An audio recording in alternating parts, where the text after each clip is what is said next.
What day is it? It's Ultraman Day. No, it's my birthday. He's right. Fuck Ultraman. Lane was here first. Yeah, I was here first before they declared my birthday Ultraman Day. So, yeah. Lane, are we seriously doing this again? Yeah. How many times is this now? Like the 4th or 5th time we've declared this? Is there ongoing My birthday lore? is This is ongoing lore in the Ultra Ranger mythos. My birthday is more important than the celebration of everything that is Ultraman. Yeah, well, we wouldn't be as good friends if it weren't for Ultraman. It's the Ultramans we made along the way, Lane. Guard, that's what I just made you want to think all these years. I don't give a shit about Ultraman. I've been using you. I pawned all my Ultraman shit years ago. Light years ago. Ichi. No way. No way. Oh, God. Oh, God. Oh. Well, for punishment, I'm making you watch the Foxbox version of Ultraman Tiga. Well, you know what? As punishment, I'm cueing the roll call. Oh, you bitch! That's not a punishment.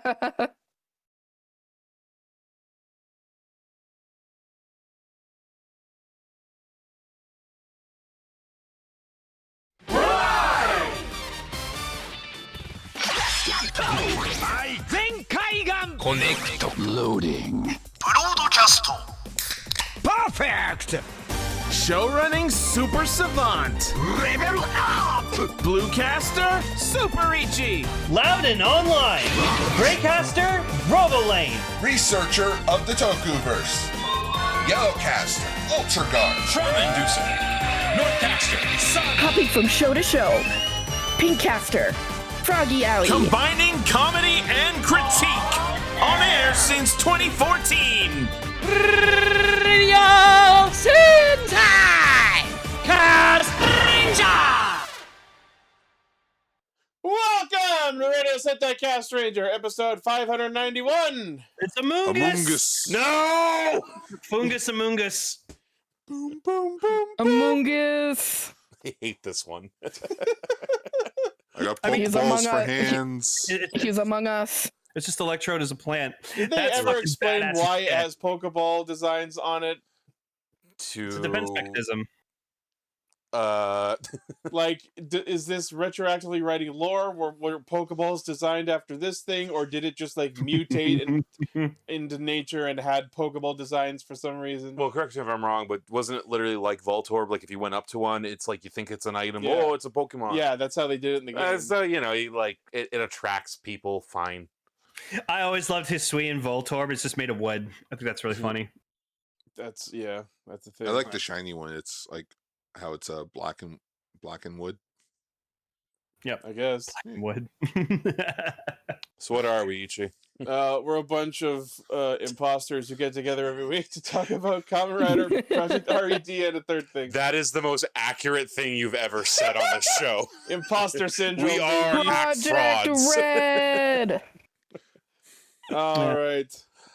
How about putting a little happy birthday to Lane, though? Actually, Yeah, happy everyone birthday, say Lane. happy bappy to Lane Ford! Happy Bappy Lane. My birthday, thank you. I'm 37 years old. And here's the thing, and now that I think about it, you know, we watched Ultraman, and I haven't seen Lane and Ultraman in the same room together. It's You're true. right. It is also Ultraman Day.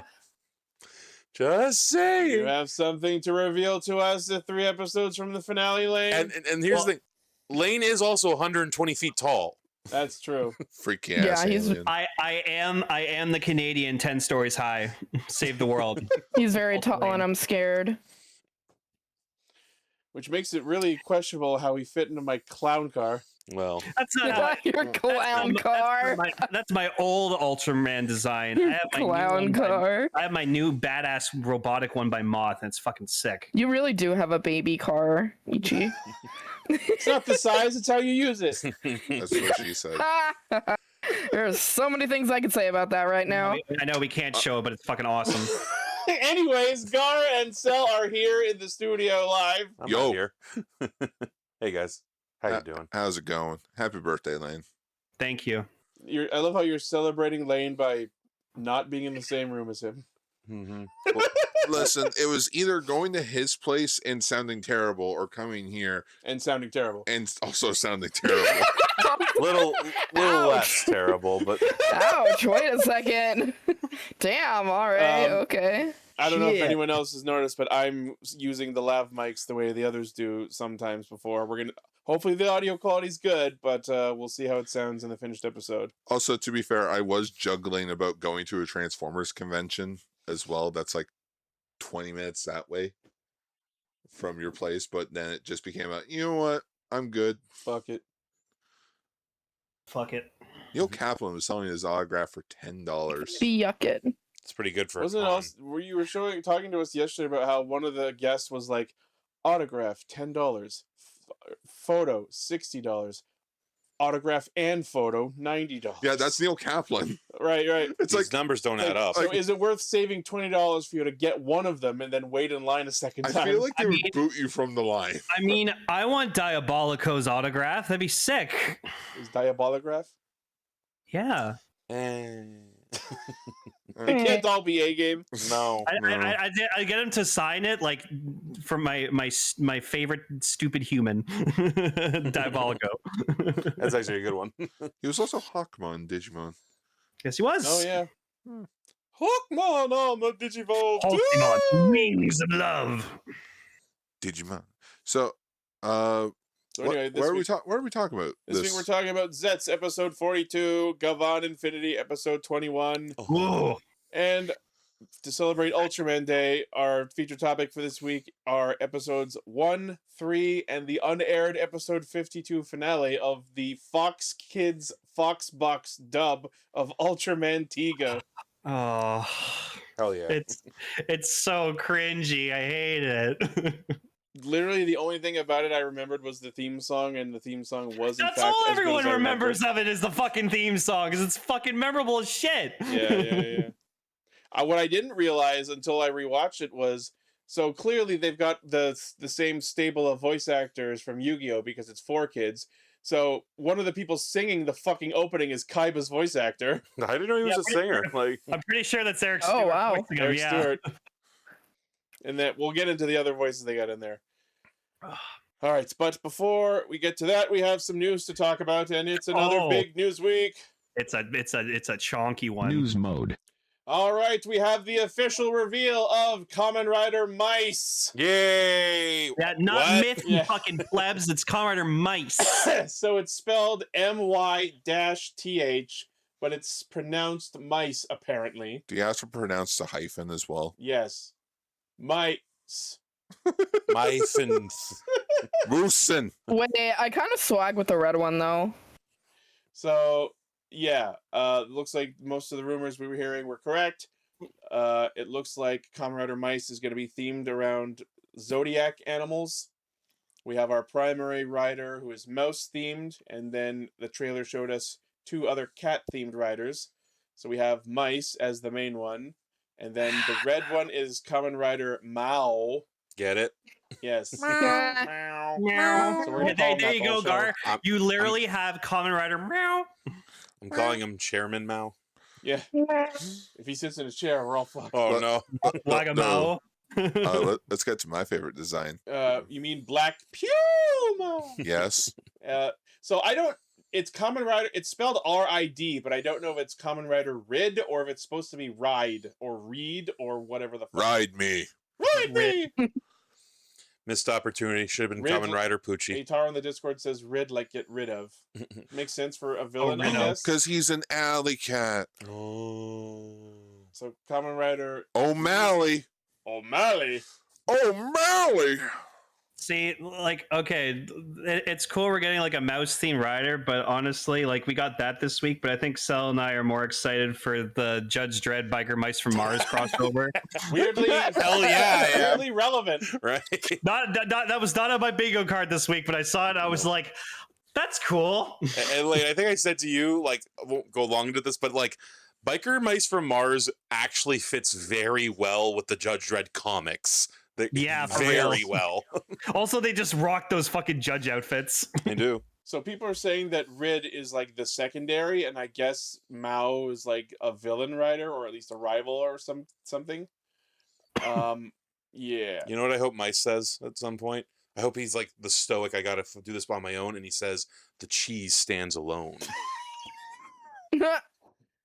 And then I know the screenshot's been shared already, but so like the official trailer for the show came out, and we also saw in the trailer, I guess like the predecessor to Kamen Rider Mice from 100 years ago, who uses the same power set but a different model where the suit. So the title Mice, Kamen Rider Mice, the main rider has a unique suit different than the others, but apparently the predecessor from 100 years ago has a suit that is closer to the design of the other two riders of Mao and Rid. So it looks like there's a situation where there was a previous user and then it was passed down through 100 years. So kind of like the spawn situation, how there's like different spawns throughout time, and I like guess. they're all different designs. So also, part of me was really hoping that like Zeztz was going to be the only series to do the whole belt on the chest thing, and I thought it was just going to be a one and done. And then I saw Mice, and I was like, "Oh, we're back to this again." But then apparently the old Mice uses the belt on the waist. So the only one to use the belt on the chest thing from Zeztz is the current timeline Mice. God, remembering to pronounce it like that is going to be taxing. Especially because Myth actually sounds like a good Kamen Rider name. Right? But, man, why are we still doing the belt on the chest? Maybe it was popular more than we know. Like the suit even looks like it could have been a form for Zeztz. That's my big takeaway from the suit. It looks on Zeztz Day, at least I feel like they designed the suit around that concept. Like it's got the same like stitch pattern that the Zeztz suit had. Where with Mice here, like, is there a press photo of like the full suit underneath, or is it just a teaser poster that we have? Let me see if I can find a better shot of him. Decker posted a picture of Mice.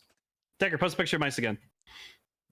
Yeah, so there's the main suit. So like I'm looking at it, it looks too naked. That's been my problem with the Zeztz suits. They do seem to be very bottom nothing. Like there's nothing going on. These guys are bottoms. Like I will say, my favorite part of Mice's design is probably the colors. Like I like the silver. I do like the color and, scheme a lot. Sure. Yeah, you know me. I love my blue, black, and white.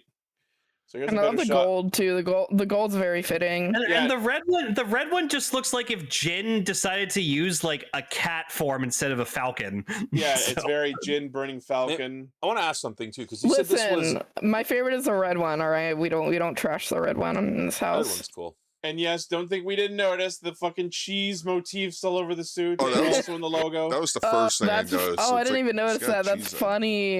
Dang it, now I want cheese. I'm hungry.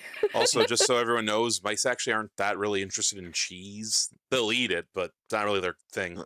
My favorite one, though, is the black cat one. Yeah, I was going to ask, so you said this was Zodiac based, right? Yeah, so... Like, Chinese as in the Chinese Zodiac? Yeah. Yes. All right, so, like, not to be this pedantic of an asshole, but, like, it's not cats, it's a tiger. Sure. Like, and it's not mice, it's rats. But maybe they'll go with that idea and they'll kind of do a weird thing with all of them. I don't know. We still have way more to learn. Well, I mean, to quote Bubbles, Cell, at the end of the day, it's just a big fucking kitty. I guess you're right. You know, I'm telling you right now, I know how the show's going to end because parents are going to complain about the violence. So there's going to be, the final episode is going to be Mao and Mice on a porch together, and Mao's gonna go, lemonade, please. Oh, I mean, a lot of people have been making Tom and Jerry jokes. Yes, so. I want those too. I do want those.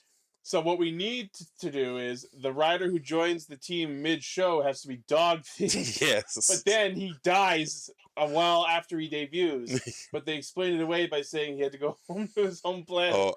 Guys, maybe I shouldn't be allowed to watch. All I'm going to be doing is making itchy and scratchy jokes. All I'm going to be doing. Also, I don't know if it's just me, but the black cat one, Tiger, Rid.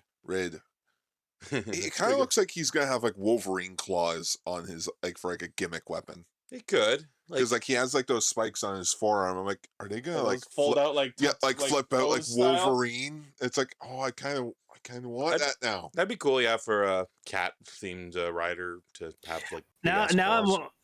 Hey, I mean, we have 3 cat riders. So we got Nago, we got that one, and then we had Tom Constantine's one. Oh. The one that didn't ever appear. That we never actually saw. Sir not Mithy and Scratchy. Sir not appearing in this film. Yeah. Mithy and Matchy. So now I'm wondering. Well, yeah, but it's still a cat. Anyways, I just, you know what? Sorry, quick thing. All I want to do now is like when the show does come out, like someone just edit every time Mao gets like hit, just that Tom. Ah! You know that sound effect? I was fully Every ready for you to just- reference fucking Ocelot from Metal Gear.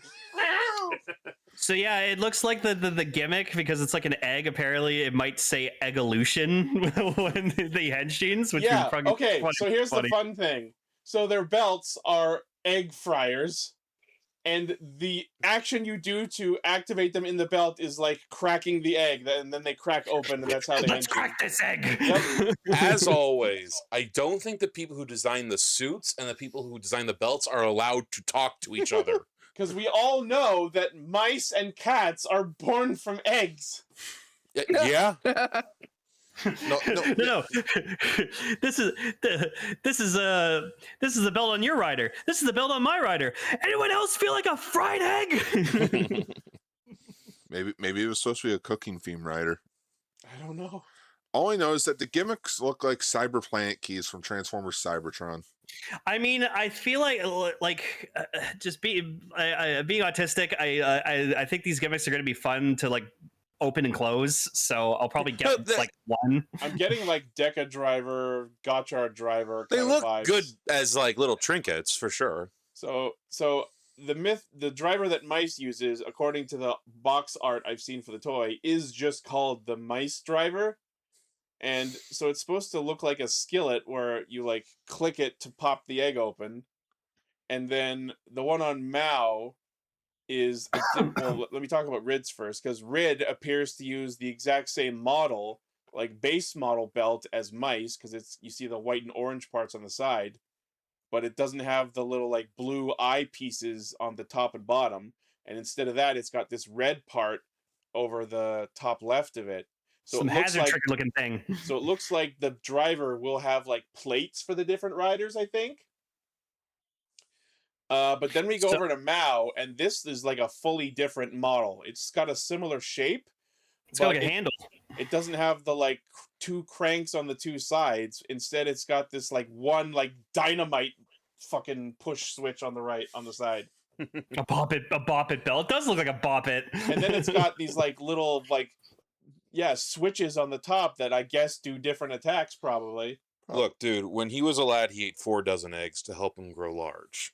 And now that he's grown, he eats 5 dozen eggs. We're just So he's roughly the size of a We're gonna be barge. making fucking egg puns all fucking year. Oh, we're gonna be Vincent Price in the Batman TV show, my friend. Oh my Oh, it's Oh. going to be excellent. Funny. Evolution. But Ichi, I'd like to Evolution. think, because it's based around zodiac animals, maybe this will be a show where we're gonna have like a lot of riders. So I should fucking hope so. There's 12 of them, and they're using the same one twice. Yeah. Oh yeah, because in the teaser poster they showed like the Zodiac that they're going with, and it has 2 cats on it. okay, so we're getting 10 riders. Holy fuck. Oh, Cool. so like the cat slot Oh, in the wow. 12 animals, the cat is just 2 cats sharing the slot. Yeah. Odd choice. Interesting. Okay. Here's a thought. Maybe it'll turn out that like one of them's not supposed to exist and is an anomaly. Gee, maybe it's the red one that has the makeshift belt. Yeah, maybe it's the one with the different belt than the One others. of these things is not like the other. Maybe he like stole that power from the previous one. Is it weird to Yeah. say that that's too much red? It is kind of red heavy, but again, we've had suits that did this before. We've had Jin Burning Falcon, we've had Kamen Rider I thi- Kilbus. you know I what? think I it think contrasts with the Blackwell. I think Jin Valiant works better. Is his name right? Jin Valiant? No. Jin Burning Falcon. Yeah, Jin Burning Falcon. I meant to Who's say. Valen? I don't know. From Yu-Gi-Oh? Oh no, Kamen Rider Valiant. That's who I was Oh, thinking. Valen. Duh. Valid. No, Jin at least worked because his compound dyes were like green, so there was Well, at least they weren't that. green in the Falcon form, in the Burning form, I Was- think. Yeah, it was. Oh, they Yeah. were. They were pink. He had pink and green eyes. Pink suit, green eyes. Hold on, am I remembering this wrong? Oh yeah, they were green. Yep. Never mind, I'm dumb. Yeah. So there was more color Differentiation. differentiation. I gotta say, suit designs aside, I do like the color scheme of all three and how they contrast with each other. They're very distinctive from each other. Okay, so which I like. Decker posted a list. So apparently, we're getting like mouse and cat, ox and frog. Well, So before you get into the specifics, this is something that we need to highlight. So apparently, obviously there's individual gimmick items, the little egg things, and it seems like each egg actually has two different animals in it. Because if you look at the ones that all three of these riders are using, it looks like they're all using the same egg, but obviously mice has a mouse on the inside and the other two have the cat. So it looks like each gimmick egg item has two different animals in it.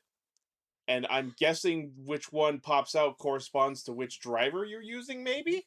Wait a minute. Rhinos don't hatch from eggs. What did you just see, Lisa? And I believe I saw someone in the Discord mention that the gimmick items were using the same pin system as the Gochizos.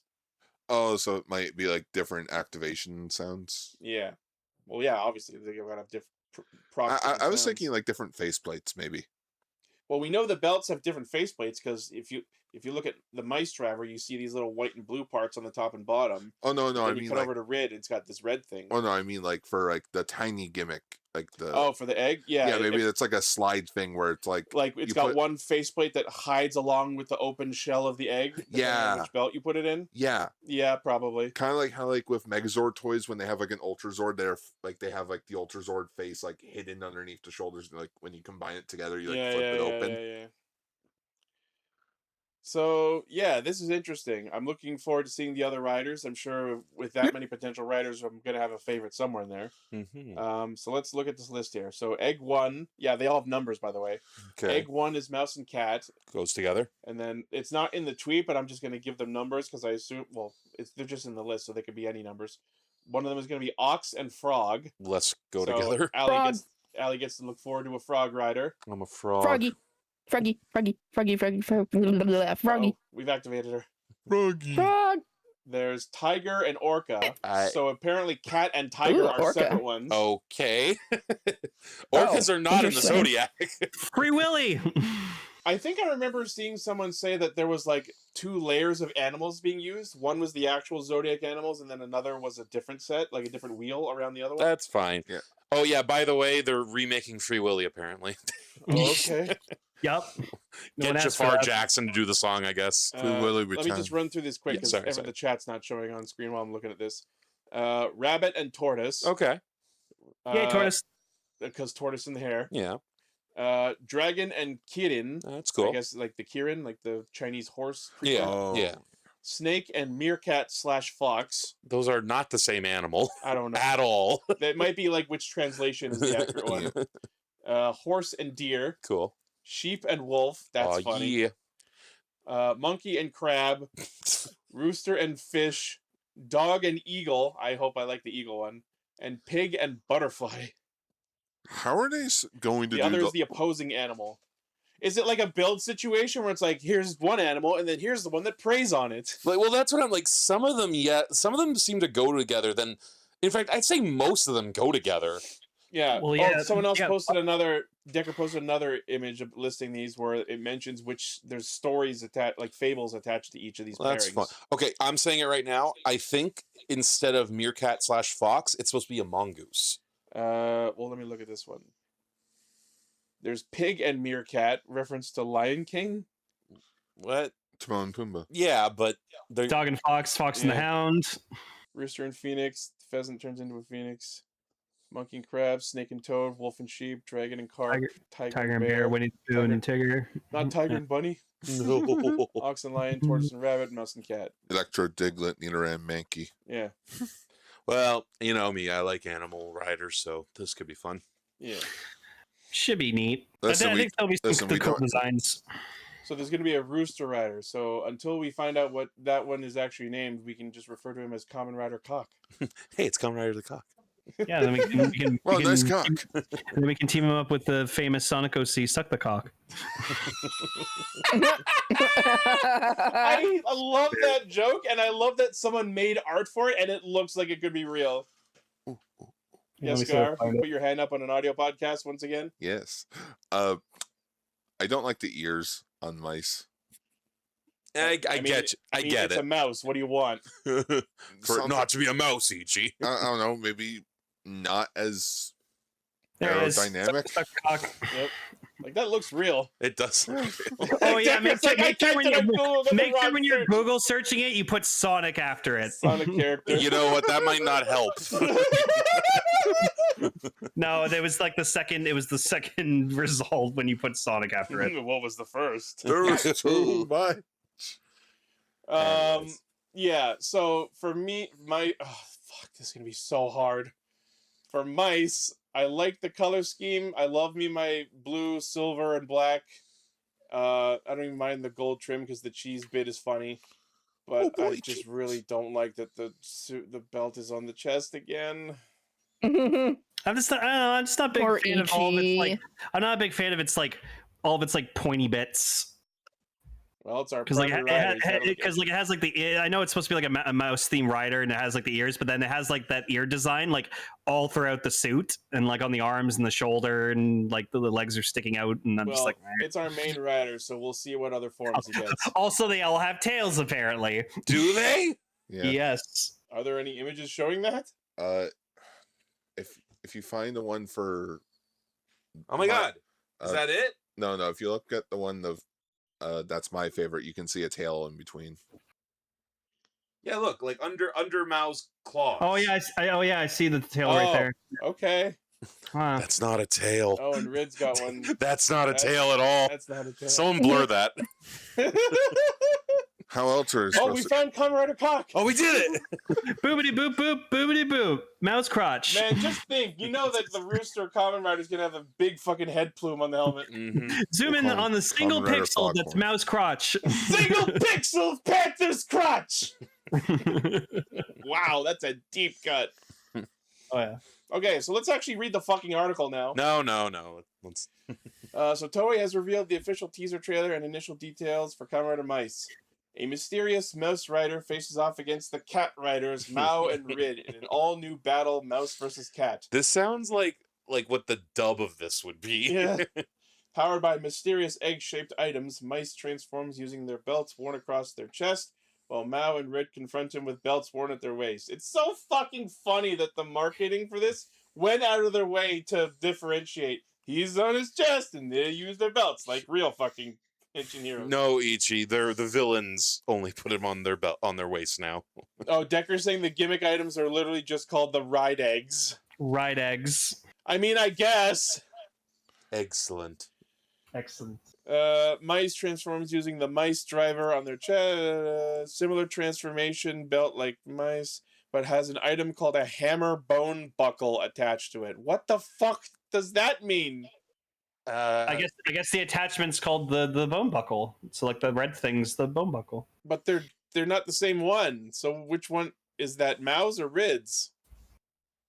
Because like the Rid has the same model as mice, but it's a red thing, and then Yeah, so Mao that has thing a separate thing. that red thing must be the bone buckle. Is that Rid's or is that Mao's? That's Mao's the black one, right? No, Mao's the red one. Okay, so this is Rid's. So Rid's belt is the same as Mice belt, but it That's- has this red thing on it, and Is that that must be the supposed to bone be buckle. like the hammer bone? Is it a joke on it's a ham bone? I guess hammer to break the egg. All right. Now I'm just thinking of Uh, the creatures from 2001: A Space Odyssey. I'm gonna wait for more information on that one. That is it just a joke? Cat eat meat? I don't know. Guess is as good as mine, bro. So it is confirmed Kamen Rider Mice will make their theatrical debut in the upcoming movie Zeztz Farewell Mission, releasing July 24th in Japan. Oh wait, that's it. That's why he wears it around his chest. Because he's crossing over with Zeztz? No, you see Zeztz. It's like, oh, that's how I'm Is that supposed where to it wear. goes? Oh, that's Oh how My I'm my supposed to ancestor wear. was God. fucking wrong. That'd be Oh actually my kind of funny God, if they did that. That's gonna be it. That's gonna be why he does it. I actually kind of like that if that's what happens. But how does that how Because how would he know to do that when he henshins for the first time? Because when they show up in the movies, it's never their first henshin. I know, but you never know. They might do something different. It's Yuya Takahashi. Of course, he's gonna do something stupid. All right, speaking of staff, Show's producers revealed. TV Asahi's Takahiro Okawa will serve as the executive producer. TV Asahi's Keisuke Shibutaka, who worked on Gav, and Toei's Naomi Takebe, who worked on O's and Gav, and Yosuke Minato, who worked on Gottred and Zeztz, are producers. Where did we go right? No other information about like writers or any of that. We know who the writer is. It's rumored that the writer of the show is going to be Arakawa, who wrote Gokaiger and Kira Major. Oh, that's a good sign. Yeah, he also wrote Kuga. Oh, It was me. I wrote it. okay. So I should expect to be traumatized then. Yes. Guess where the belt's going next. Oh, now we know who Kamen Rider Cock really is. Oh my! Wait, You remember in Hentai Kamen the way he twisted it up and around? That's what I'm gonna do. you know what? Now I'm just. You said there was a monkey one in there, right? Yeah. Is he going to use the tail of the suit as his like belt strap? That'd be kind of cool, actually. All the way off. No, that's No, cool. do it like a Fuck all Saiyan. the way off. Fuck It's all like the a- way off. It's like I was saying, wraps their tail around their waist. I'm down for that. No, you know what? I would be okay with that. That'd be fun. That would be funny. Just go full on Saiyan, where like they keep their tail around their waist when they're fighting. They could have like sand shoulder pads on the suit. yeah. Monkey boy. And like a Monkey. fucking scouter looking eyepiece. Maybe a little too far. His compound eye is different on one side. It's like, do you get it? It's green. Yeah. So yes, Kamen Rider My-th is releasing in August, and it will. Oh, just like Zeztz, it will have international release. So they're going to continue what they've been doing with Zeztz. That's a good sign. Hey, but I'm guessing That's the next easy. news story is about the other thing, right? I don't know. Well, let me see quickly. Next in the news, we have a new trailer for the Kamen Rider Kabuto 20th anniversary film. Woo! So it's pretty safe to say at this point that the main character is going to be Tendo's daughter. Oh yeah, we're not getting Tendo Soji back. No. No. He's not in this movie. So we have a new trailer for Kabuto 20th, the one who inherits the heavens. I'm still blown away that Drake's gonna be in this fucking movie. They remember Drake They exists. remember Drake. Oh, she said the thing. We can all go home. My great grandmother once said, yeah. 20. I honestly think she should have said my father once said. I think that would have been more badass. I mean, she understands that he was only quoting her. No, but that's the thing. Plagiarist. I think Tendo should have been like, "Oh, I once said blah blah blah." Sure, Tendo would be fucking like up his own ass enough to do that. No, I feel like Tendo Soji had too much respect for his own grandmother. People in the Discord are insisting that Kagami fucked, and I don't believe it. Hey, Kagami's a sweetheart. I mean, knowing Kagami, he probably got a divorce. Only sees the kids on the weekend. He does have a son? Interesting. Oh yeah, he has a son in the movie. That's why we were last time we talked about this movie. We thought Kagami would become Kabuto and his son would be Gatak. Yeah. What I'm weirded out about is that both Hoppers are here because, like, isn't Kageyama dead?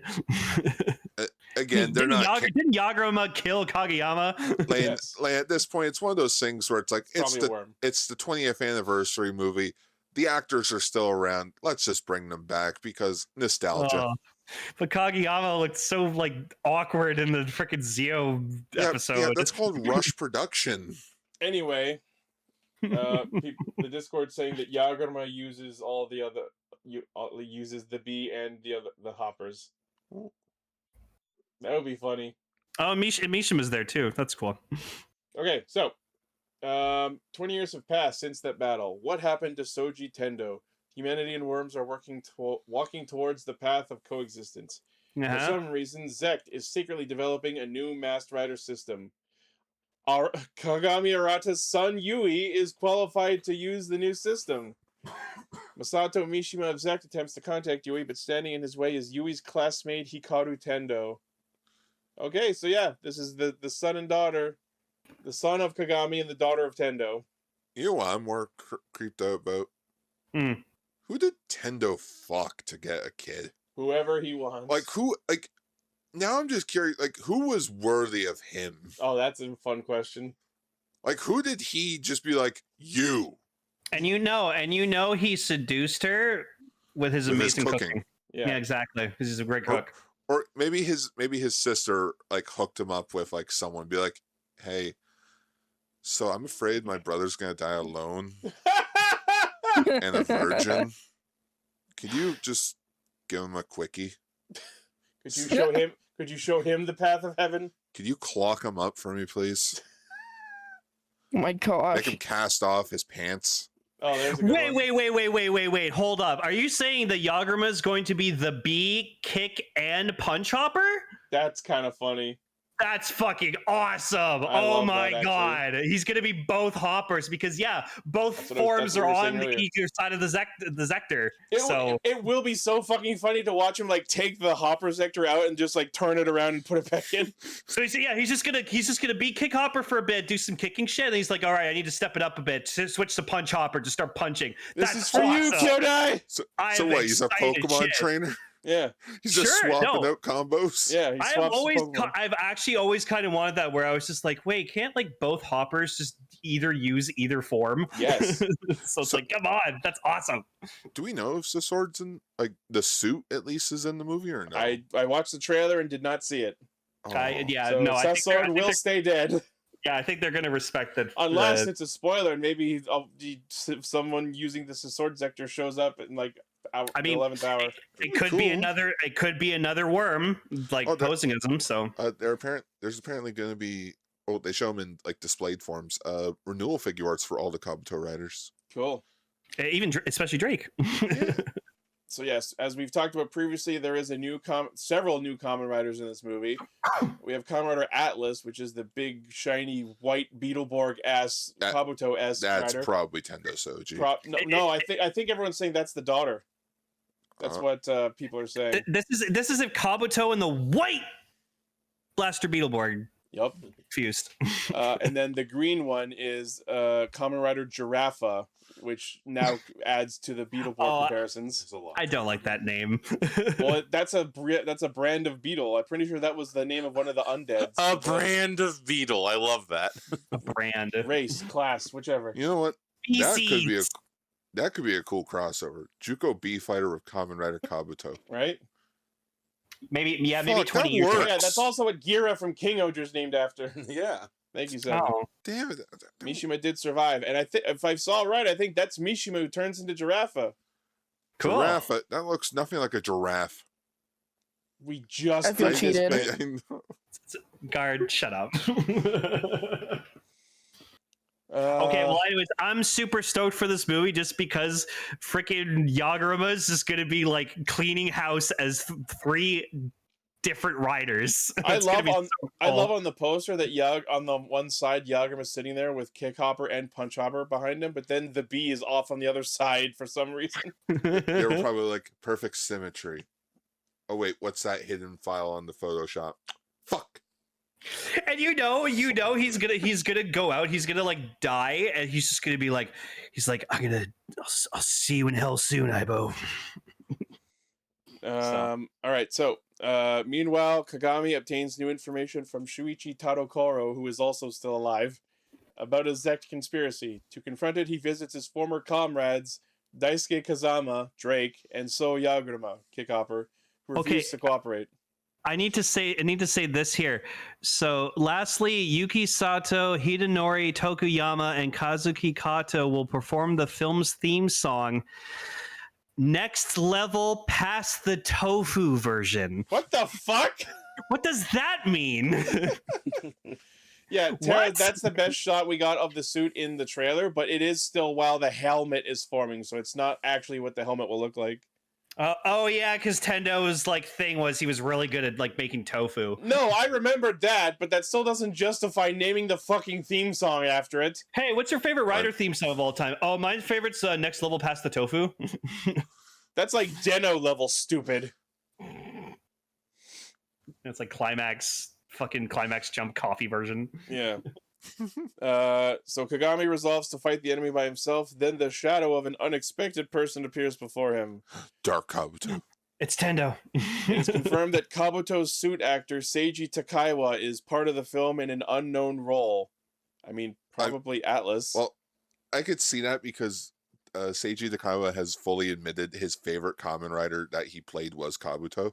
I mean, Wait, Kabuto's suit is on the poster, so I think it's a safe guess that Kabuto will appear in some capacity. Wait, It's the same bullshit they did with the Agito movie, and then it's like, oh yeah, by the way, Agito is going to appear in the film. Wait, With a brand new suit. famous voice actor Seiji Takawa is going to show up in this movie? That's fucking awesome. Yes. Like, Yeah, not to be confused with famous suit actor Tomokazu Seki. Like, This gotta remember bit that. sucks. That's such a good joke. That was such a No, stupid the bit joke I sucks. made. It was funny one time The- and one time. No, The it's bit- funny.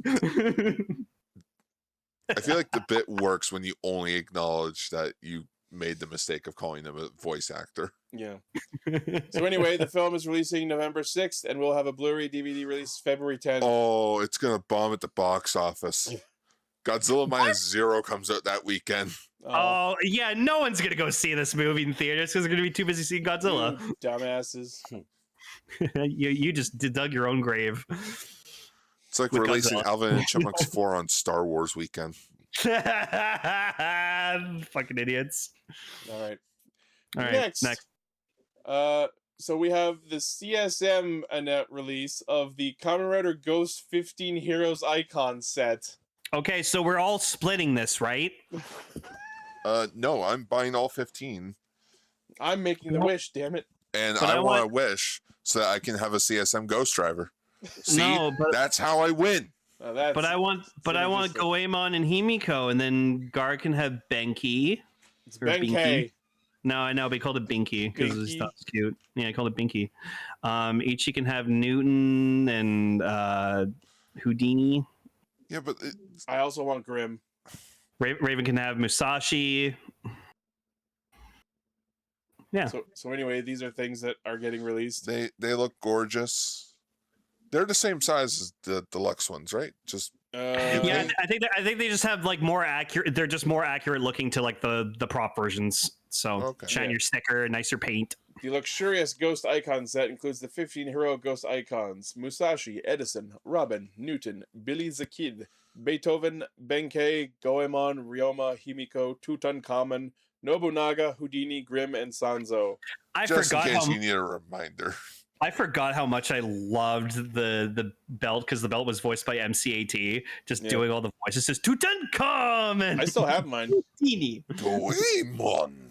Goemon. Oh yeah, There's another Poke Rap. Musashi, Edison, Robin, Newton. There is a kid. You know, do you guys think if this does well enough, they'll release like another icon set of like the other The other riders like Spectre and Well, Necrom. well, not just the other Oh, the other riders, but heroes? like like the other heroes that like in the movie where they announced there was like 99 of them They or just something. do a full like every hero icon set. I mean, I'll give- I feel like Bandai's on the brim of like, let's just release unreleased stuff that we came up with. I fully support releasing stuff that did not get toy releases before. Yeah, I will give Ghost a lot of credit. It had some of the like funnest, catchiest fucking like form jingles ever. Well, yeah, that's because they had a fucking musician do it. Kaigan I like the movie with Napoleon because it was like Napoleon. Darwin. Fighting pen. Gar wanted Nighting. Oh, wait, that was Icon. the Necrom one. Gar wanted Jesus one. Yeah. Where's my Jesus? Fucking imagine if they made a Jesus icon. Jesus Christ! Dude, That would be forgot. so funny to use as a sound effect. I forgot. Yeah, Jesus Christ. Someone forgot needs to find MCAT and get him to say that Oh, and record it. was I Zen forgot how Kaigan badass Jesus? I forgot how badass looking the Napoleon Damashi form looks. It's so cool. Jesus! Omega Drive! It's just a giant cross that comes out of the out of the foot. Yeah, he'll have a cross weapon. No, and you Moses. you stun the enemy with like crucifying them, Oh, just with like the nails. Straight up like Skate from Dot Hack. Yeah. Oh fuck. Oh my god. Anyways, And the Gamba just has a halo afterwards. he builds the cross. We're all going to hell. Well, Hey, not hell, but Cell's we're just left. He doesn't even want to be part of it. well, not hell, but we're gonna see some terrible people. Yeah. Anyways, these icons are really pretty, and like I said, I want Goemon and Himiko. So, or Kimiko. Sure, what it was. It's Himiko. I said them Yeah, all Himiko. already. Okay, yeah, I know. Okay, so the sculpting decorations and some molded colors have been updated from the DX versions, resulting in appearance closer to the series. Blah, blah, blah, blah, blah. With some ghost icons, after transforming, you can hear special lines unique to that form by playing the dialogue. The icons have dialogue buttons on them? I thought you said Well, dial-up. well, they probably updated. Oh, you know what they probably did? They probably updated the Ghost Driver so that the pins also activate like different phrases depending. Sure. Because like they probably have a switch where it's like play mode, demo mode, and like talk mode. We have ways of making you talk. Yeah, with the dialogue button. Has anyone made that joke yet? I'll never talk. See, pull string. I feel like Toy Story would have. They should have. By the way, saw Toy Story 5. Oh yeah, Wasn't bad. I liked it. I enjoyed it. Want to see it. Better than 4? Question mark. I like 4 better than 4. I think I'm the only one in the world who actually really enjoyed Toy Story 4. I thought it was I alright. thought it was fine. Like, nothing wrong with All right. it. Anyways, for this 15 hero icon set, premium Bandai web exclusive, 16,500 yen December release. Do you get all of them, though? Yeah. All Well, 15. these are all like the main 15. There are Mm. more icons than this, but these are like the main ones. Would you say that price is justified then? I mean, For 15? it basically works out to like 10, 15 bucks per icon, which is honestly, if you want all of them, is a pretty fair price for that many. Yeah, because think of it this way: like to get the original, like to get the first 15, you had to buy, like the driver, of course. You had to buy the weapons. You had to buy, Because like you had to buy some of them individually and in 2 packs. yeah, and think about the fact that when the DX ones were releasing, usually individual gimmick items range you about 30 bucks each. Yeah. So to get all these for like 15, 20 bucks each to get them as a set is probably and pretty like price effective. the premium paint on it, and it doesn't, And these are like the best versions. and it doesn't have the QR code on the back of it either. Oh, that's great! I love that. Oh, So, like, that's yeah, good. see, like Oh there's yeah, the yeah. photo The there. stickers are gone. That's pretty good. Oh, and the best part, I think we talked about this before with the CSM Ghost Driver, but the like Oh yeah, they paint. transitory plastic pieces between all of the different spaces on the like cube inside of the icon are black so that you don't see the like awkward white transitions between each side of the eye. The only thing I do wish that they did was cover up the screw holes. Yeah, Just to could've been give better. it, just to get, unless you did see them in the show, then it technically is accurate. Yeah, I'd like to think so. Quick, someone rewatch all of Ghost and see if you can see the screw holes. Jackson, the Matrix hole. No, it's not there. Well, Tenkuji Takaru proceeds to go into coma again. Yeah, every icon has to say "Orewa Tenkuji Takaru." All right, cool. Next. So apparently, Shout Factory has lost the rights to Super Sentai, and multiple Super Sentai series that had been streaming in various platforms across North America have been vanishing. Yeah, that's what happens with licensing. It expires, and the person who owns that right has the authority to not renew it. Yeah. Aren't rights wonderful? I It's like, just love it. There's a screenshot from someone who emailed Shout, and their email response just says, "Hi, blank. We no longer have rights to Super Sentai. Best." well, okay. Let's not beat around the bush. It was Zeltrax Millennium who sent the email to ask. Yeah. So this was a Reddit user who emailed Shout Studios, who has licensed multiple Super Sentai titles, and that was the response. So the titles now gone from streaming platforms are Zeo Ranger, Die Ranger, Kaka Ranger, O Ranger, Car Ranger, Mega Ranger, Ginga Man, Go-Go 5, Time Ranger, Gao Ranger, and Hurricaneger. But apparently, Sentai shows are still streaming 24/7 over on Tokusatsu's Twitch channel. Yeah, the DVDs have been going up in the aftermarket now, I fucking bet. in which I'm all up for supporting the official release. They But just fuck didn't have those to make it guys. harder to do that. But scalpers make it so much harder. Yeah.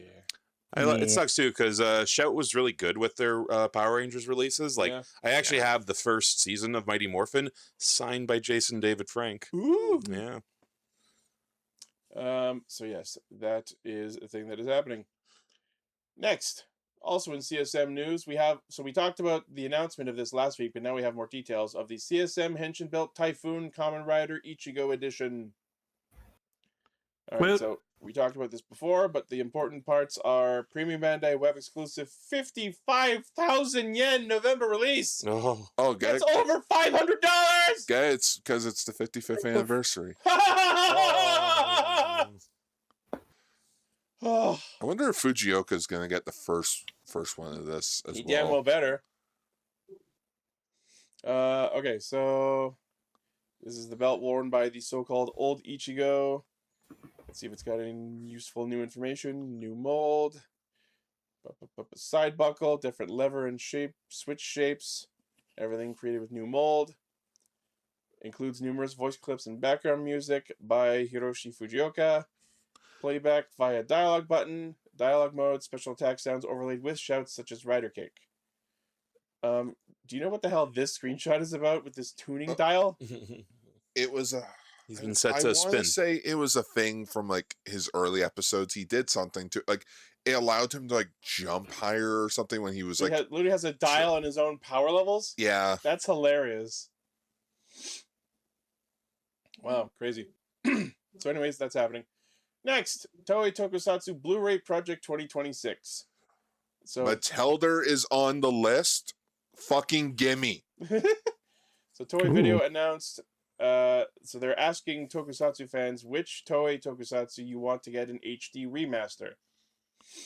So this is due to the success of last year's project, and they have 10 titles being considered to receive new 4K negative scan HD remasters where fans can purchase Blu-rays at the Toei Video online shop. Included and nominated in this year's list, we have Captain Ultra, Chojin Barom 1, Inazuman, Robot Detective, The Kage Star.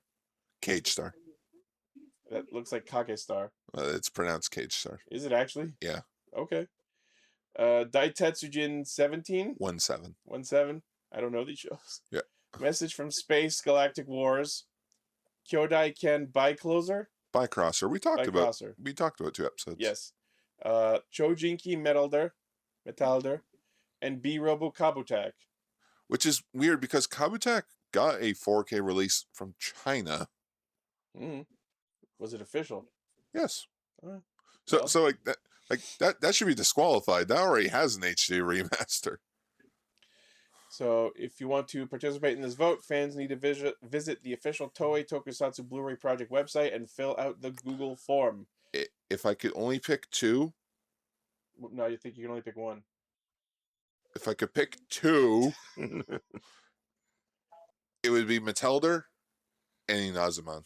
So the answer is sign into a different Google account. Use 2 Google accounts. Google.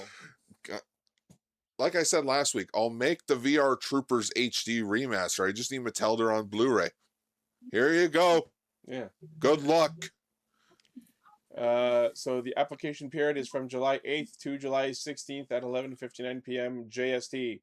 The top 5 titles will be revealed on July 23rd, where they will launch a second round of voting, which lasts from the 23rd to August 6th, and the winning title will be announced August 20th, and pre-orders will go up on the Toei Video online shop. I mean, come on, guys. Matelder's anniversary is literally next year. Let's do it. I'd vote for Matelder on Mattel. Blu-ray. Yeah. All right. So I happened to see this while going through my news feeds, and it was fucking hilarious. I wanted to highlight this. So this is the Mysterious Prime and Automut set, which is a Scooby-Doo themed Transformer. Yeah, Hasbro's been my doing these God. collaborations where they did one with Ninja Turtles last year. His name was it wasn't Party Wagon, it was like Wallop or something. It was based on the Ninja Turtles Party Wagon. So I guess we just gotta keep going with these cartoon collabs. Like TMNT, like I can see a giant robot showing up in, a Transformer Yeah. isn't out of place in Ninja Turtles. Scooby-Doo. Now, don't get me wrong, the Mystery Machine is a vehicle, therefore could be a Transformer. It's so fucking funny. It's a mystery machine that transforms into a Transformer robot, and then it's got like different heads of each of the 4 human members of Mystery Inc. My God. And then like Scooby's here, but he's also like a mini con who transforms into a box of Scooby snacks. Yeah. Ruh-roh. So, the funniest thing about this set, I told you guys about it. So, this is the concept that they have. It's called headmasters. Oh, fucking headmasters. So you can take the head off, and it's supposed to become like a mini con essentially, and that can drive around the vehicle. Oh God! But now the minicons have abandoned me. Yeah, even the mini con. And there's also like a little camera and flashlight with it. Yeah, I so love people. the Fred head comes with an ascot. Yeah, The Daphne one has the scarf as well. so people found out these are backwards compatible with old headmaster figures. Oh, So God. Megatron was a headmaster. Fred was voiced by Frank Welker. Megatron's voiced by Frank Welker. You can see where this is going. They literally put Fred's head with the ascot on Megatron's body. Oh my God! And it's like, we now have the greatest God. Frank Welker toy ever. You're not wrong. So what you're saying is he can now hunt the greatest treasure in the universe. Yes. Buried treasure. You know, I mean, in terms of a robot mode, it's fine. I don't like the kibble on the legs though. It's like too big. What do you mean kibble? That's the Like- side like- of the van. Yeah, well, we call it kibble in Transformers like talk, Okay. or it's like it has no other place to go. It Sure. just sticks there. Oh, I get what you mean.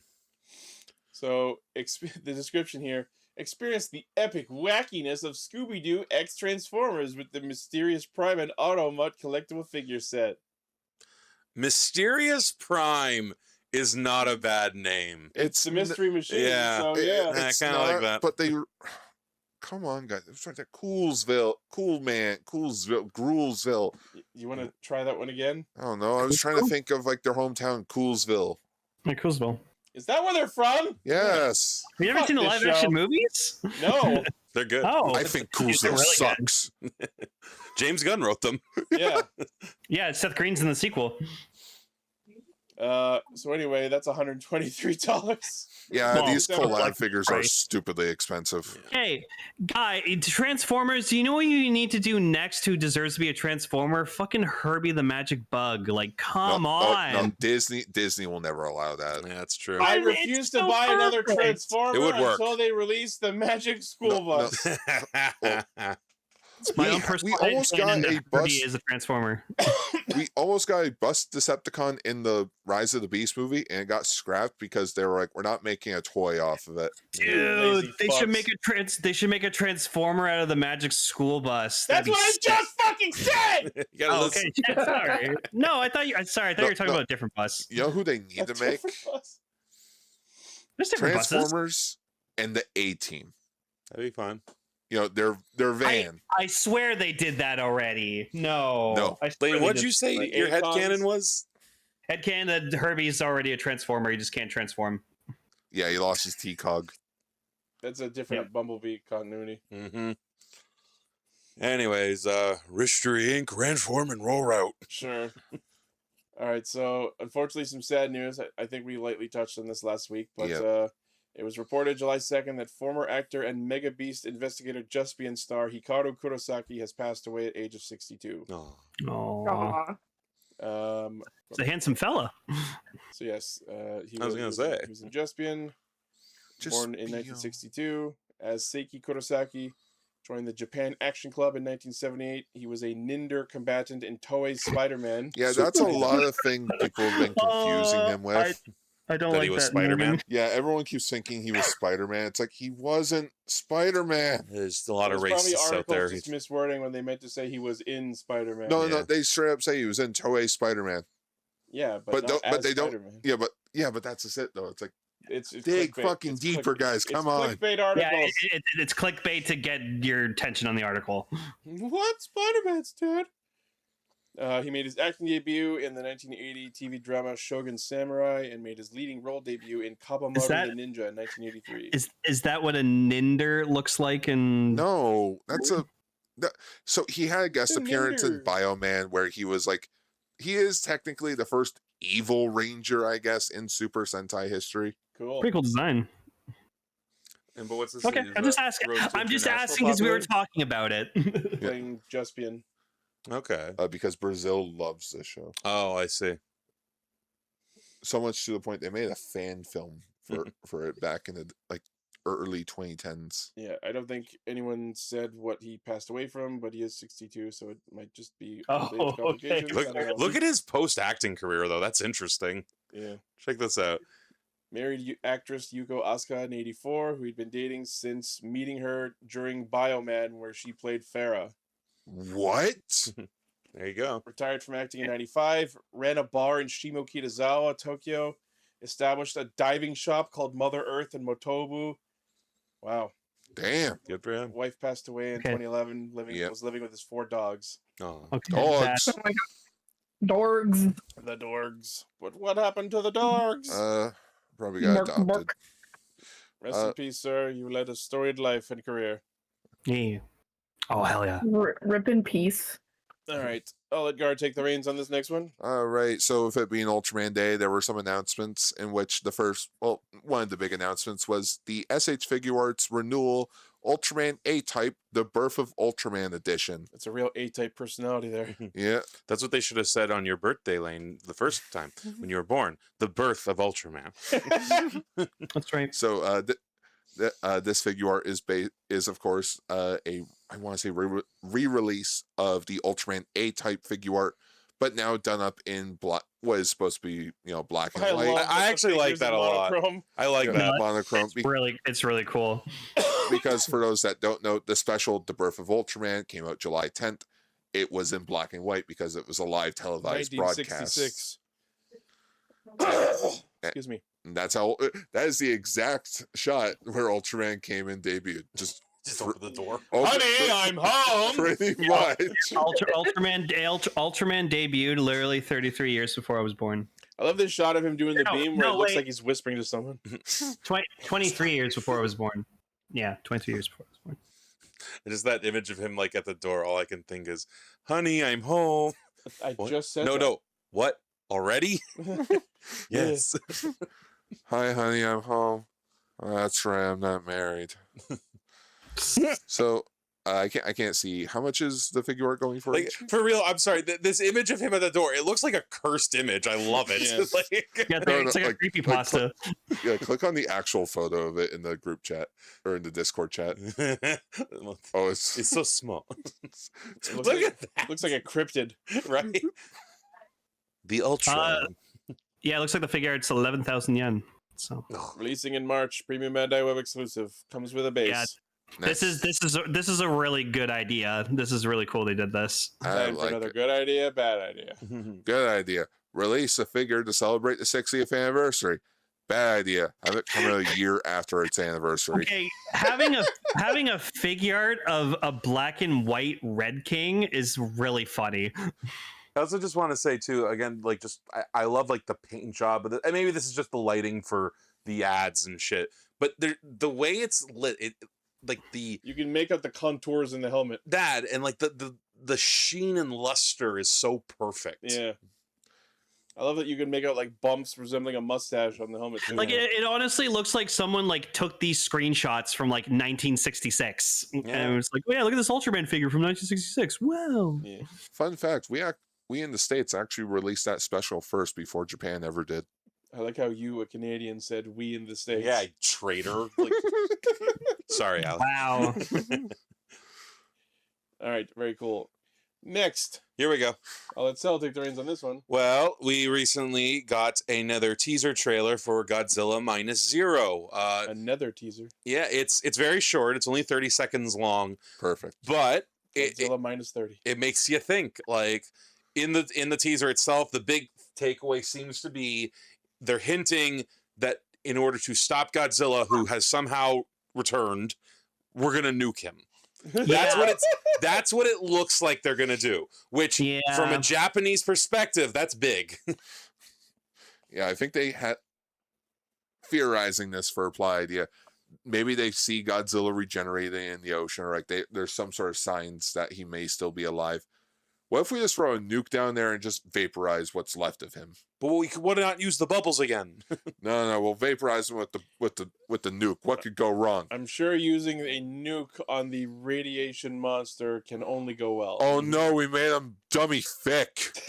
Yeah, no, like there's a shot of Godzilla that's been kind of like going around. Like it's sort of become like how originally in -1 the image of Godzilla chasing the boat was the meme image. I think the meme image of this movie is going to be the absolutely yoked looking Godzilla when he Yeah. comes out of the water. Like people are getting up in arms about that in a good way. He's a tick boy. He's a dick boy. Yeah.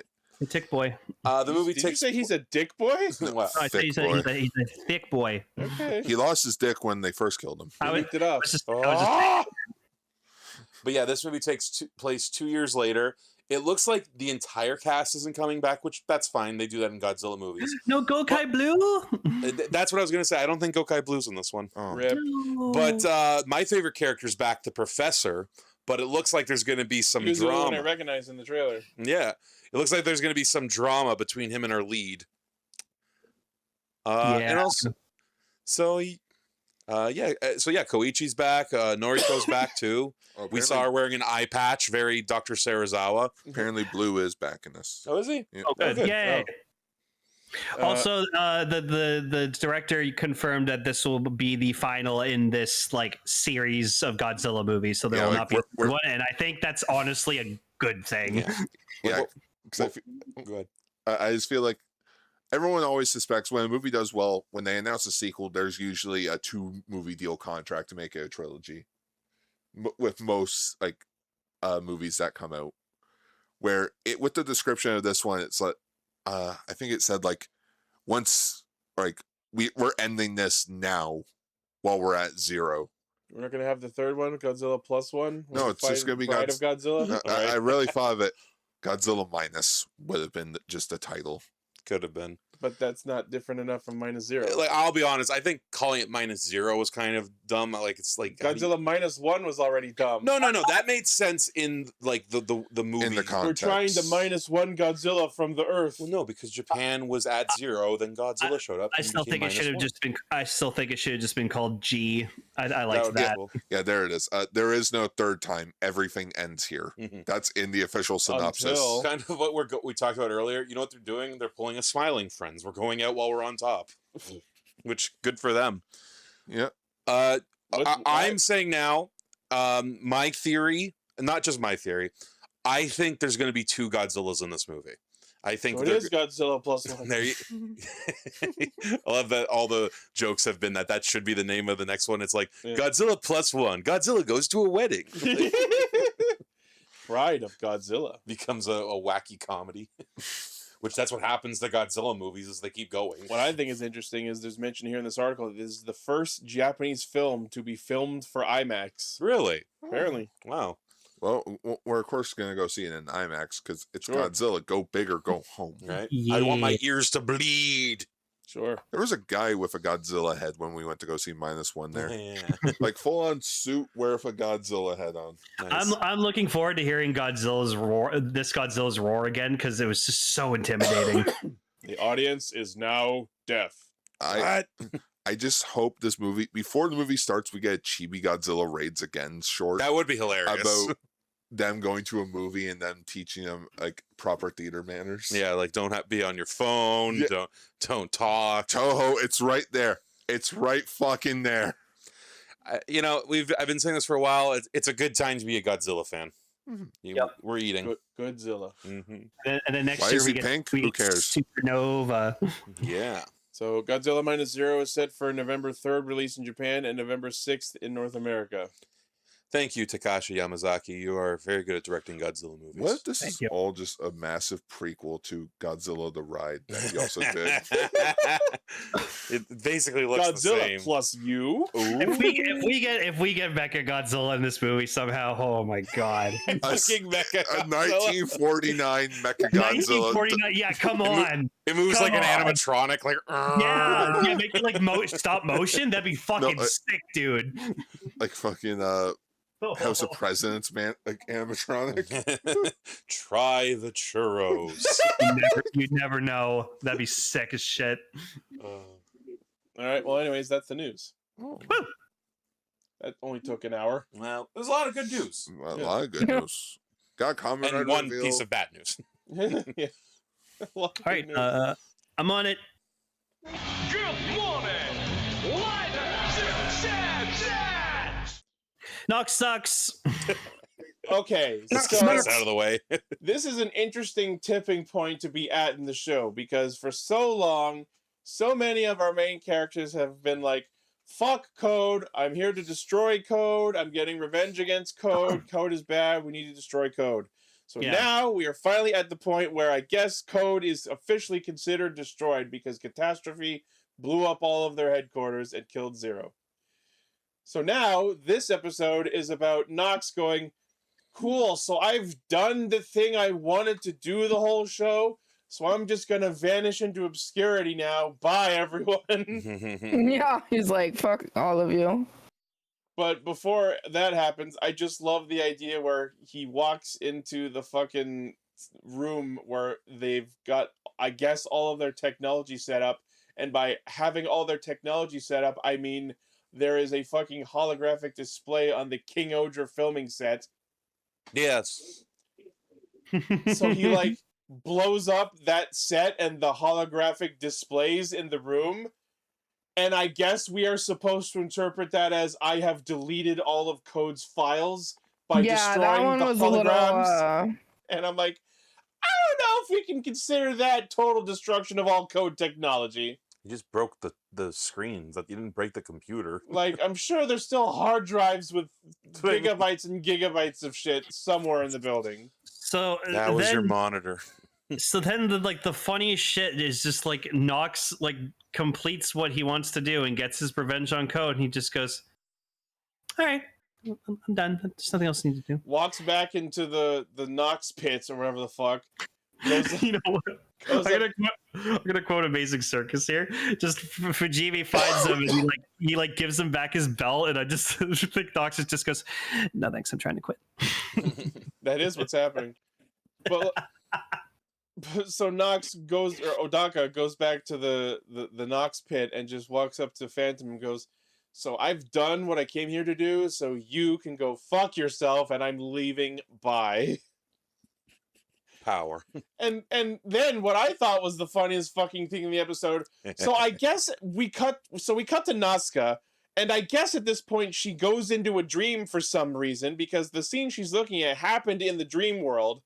But we cut to her having discovered that Koreha died by way of having her crouched over crying at the fucking smoke smear of her exploded body on the wall. Now here's the thing. Explosions can cause like horrific aftershadows of a human being. Very famously, Hiroshima and Nagasaki has those. They're horrifying to look at. But when that happened, were there elaborately constructed silhouettes of each individual person who was nuked? No, there's not detail. This straight up looks like a Banksy painting. Did they explode into goop? Because that's the thing. We know that was in the dream. Because then when that happened, we cut back to her in her fucking like Code office chair, and she just blorped into goop, and we never got resolution on that. Oops. So I guess even though the scenes before and after it are in the real world awake, I guess Nazca just had a fucking power nap and discovered the site where Koreha was murdered. I think you're right. Because that happened. Was a sad scene though. So yeah, I guess even though the whole like Shiteno thing of the 4 gore nightmares has only literally just started being a thing, I guess we're now going through a little mini arc of knocking out each of the gore nightmares one by one. So this episode is about Catastrophe, who goes, cool, so we've destroyed Code, now we are each free to pursue our own personal objectives. Catastrophes is, aside from just general mayhem and destruction, devouring Baku, apparently. So from him I was born, so to him I will consume, I guess. It's like Jesus. Okay, people in the That's Discord are awesome. saying Kureha's fucking burn mark was in the real world too. They did not show that. And again, how do you get that level of detail? And why was it exactly where she was in the dream and not where her body was? It's the power of dreams, I guess. It's fine. I Yeah, know well, it's a black case. The rules don't make fucking sense. Just don't make no sense. If they had shown, okay, here's the thing. I would fully accept all of this if, when Kureha died and we see that smear on the wall, if we just cut to that location in the waking world, and out of nowhere, the smear just appears out of nowhere on the fucking wall. That'd have been cool, actually. It would have been hilarious for someone walking. It would have absolutely sucked out all the tension and seriousness in the scene, but it would have been so fucking funny for someone to be walking by and then just the smears on the wall, and then someone just goes, "What the fuck? How'd that get there?" Where did that come from? The pink goo haunts forever. So Catastrophe is going around destroying shit, trying to get to Baku, and I guess he uses the fucking mind doors to discover where Baku's apartment is, and then blows up his apartment. And then, of course, we get this whole bit where he's like, "Oh no, Minami!" And then she, of course, got out somehow. Well, yeah, remember, she's an agent, so she's like probably like really quick, and she saying like you're an agent is not an explanation for how did I know that my apartment was about to explode. You can have like instincts or notice something, and then you just leave. But You can tell her like her clothes were like a bit like had like black on them and stuff. So she probably just got like yeah, avoided like it. there was soot on her face, so she was at least near the explosion. Yeah. But yeah, I guess now Baku and Minami are fucking homeless, which they didn't dwell on at all. Not one comment about, "Oh shit, our apartment's blown up." No, but they definitely are now going to have this kind of like, oh, you know, as long as we're together, it'll be fine dynamic. So, but before that happens, we get a very fun scene where Baku and, well, I shouldn't start this description with a fun scene, but we get a scene of Baku and Minami mourning Zero, and then the fun part is when they go back into his bedroom and Fujimi and Nasuka are just hiding there for some reason. Oh my gosh, that was so funny. you're like, we're not listening to the conversation. And then they just like ball to the head. Yep. I got a chuckle out of me. That got an audible laugh out of me. It was pretty funny. And then for some reason, Baku's like, "What are we gonna do? Everyone with the power to fight nightmares is gone." Bro, you are still here. Nox is still here. You don't yet know that Nox is trying to quit, so you and Nox are still very much here. We'll get to that, Dagger. So then, No, Nox quit, remember? He doesn't know that yet. yeah, but then eventually Baku goes up and tries to convince Nox, and Nox goes, "No, thanks, I'm trying to quit." So we cut to Odaka, who I'm trying to decides that his work is done, and he attempts to, well, at least thinks about it, throwing his driver off a bridge and just piecing out for all eternity.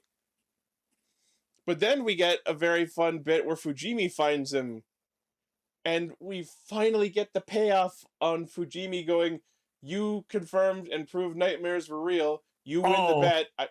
Let's go for drinks. I owe you drinks now." And then he like tries to take a swig of alcohol, and he's like, That was surprising to discover that Fujimi apparently doesn't like alcohol.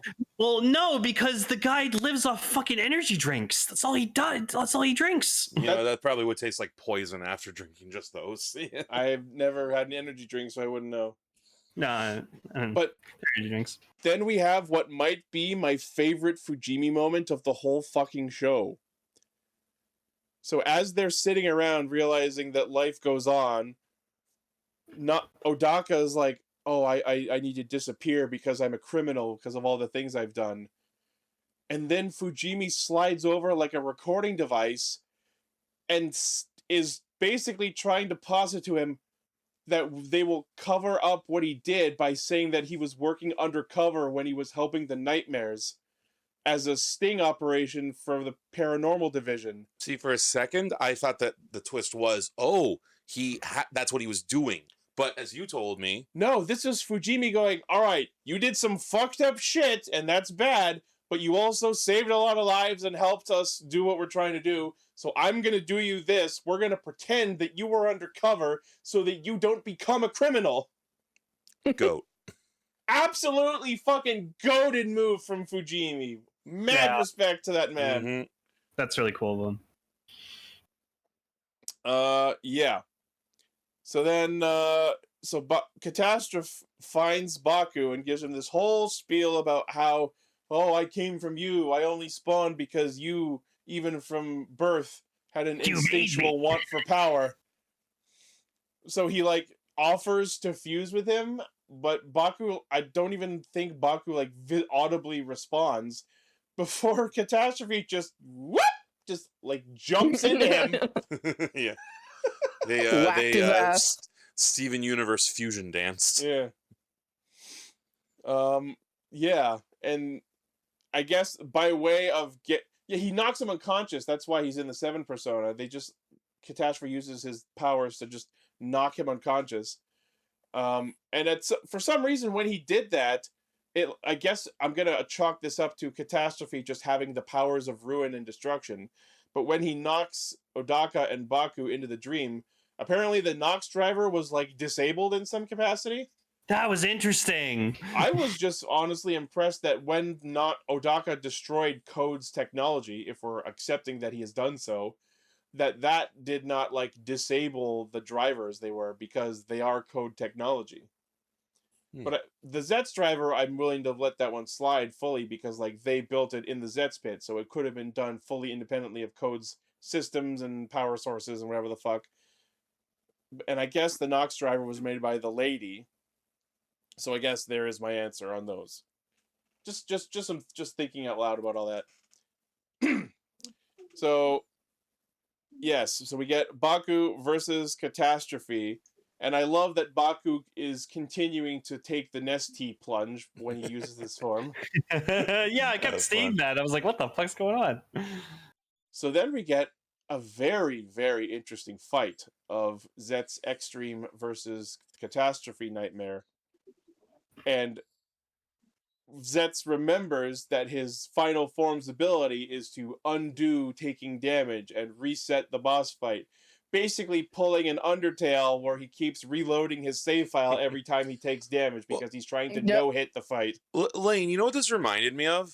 Mm. The Flash movie, but successful. Oh, in more ways than one. The whole idea. They could try to go back to save Batman and Supergirl. Yeah, and it was oh, and look, this guy actually kept doing it. He didn't try it twice and gave up. Yeah. As it was happening, I noticed that he was doing it so much. I pretty quickly predicted, is he going to do it so much that he breaks it?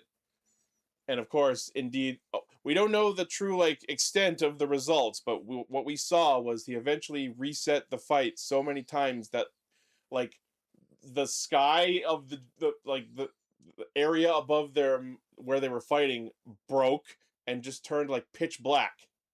So they were fighting in a version of the warehouse where there were no lights above them on. I don't know. We don't know yet if there's going to be any actual lasting consequences of that, or if that was just this space in particular is fucked. You know what I mean? Mm-hmm. But it's so interesting that we once again, for not the first or even the second time, have a Kamen Rider whose final form powers are undoing taking damage, being invincible in some capacity. So Zeztz does his rider kick against Catastrophe, and for a second it looks like the Catastrophe is going to survive and go, "No, I'm not done yet," and he turns around to try and attack him, but before he can land the shot, he starts crackling up, kind of looking like Malagor or Dark Spectre with the whole lava print all over him, and then just fucking crumbles away. We got him. So Got him. it was a pretty awesome fight, but I'm kind of sad that Catastrophe, for being as significantly positioned in between the other major characters of the show, I'm surprised that his arc of being a threat did not last longer. That's an unfortunate thing I've seen just in this medium in general, where they set up a really cool villain idea, but then we gotta just get rid of them. It doesn't happen all the time, but it does happen. I think there were maybe 3 episodes where Catastrophe was the focal villain. Yeah. You know what it reminds me of? It's Mad Rex syndrome. Yeah. It's like, But oh, hey, we got Mad the... Rex was charismatic. That's true. I mean, Mad Rex is just we should all strive to be as cool as Mad Rex. Yeah. But so yeah, the first of our 4 Shiteno gore nightmares are down, and it looks like next week is going to be the Punish episode. We've beaten one of the big bad 4. Yeah. That one I'm excited for, because I want to know what the hell's going on with Sieg. Like, is he real? Is he alive? Is he fake? Like, what the fuck is going on? They never explain this, by the way. It looks like Kamen Rider Dawn will be returning. Oh boy. Does that mean that Sieg is going to like recapture Punish within himself, but like tame it so he doesn't go rogue again? Mm-hmm. I ain't got no frickin' idea. Oh, and apparently Dawn puts the Extreme Capsum on his chest plate? What the fuck? Supposedly. I knew he was going to put something in there, but what is this going to do? Is he going to gain Extreme's reset powers? Is it literally a Flowey situation where he stole the power of determination and save file loading? Yeah, maybe he's gonna like reset himself so that he's actually like back in reality. Maybe. Oh, apparently, Maybe. apparently that episode got leaked today. Oh no. Oh no, aw. Interesting. But That yeah, sucks. very very fun episode. Looks like we are definitely barreling towards the end game of the show. We're getting there. We're getting there. All right. Any other closing thoughts on the episode? No. I guess. Okay, take us in. Jouchaku.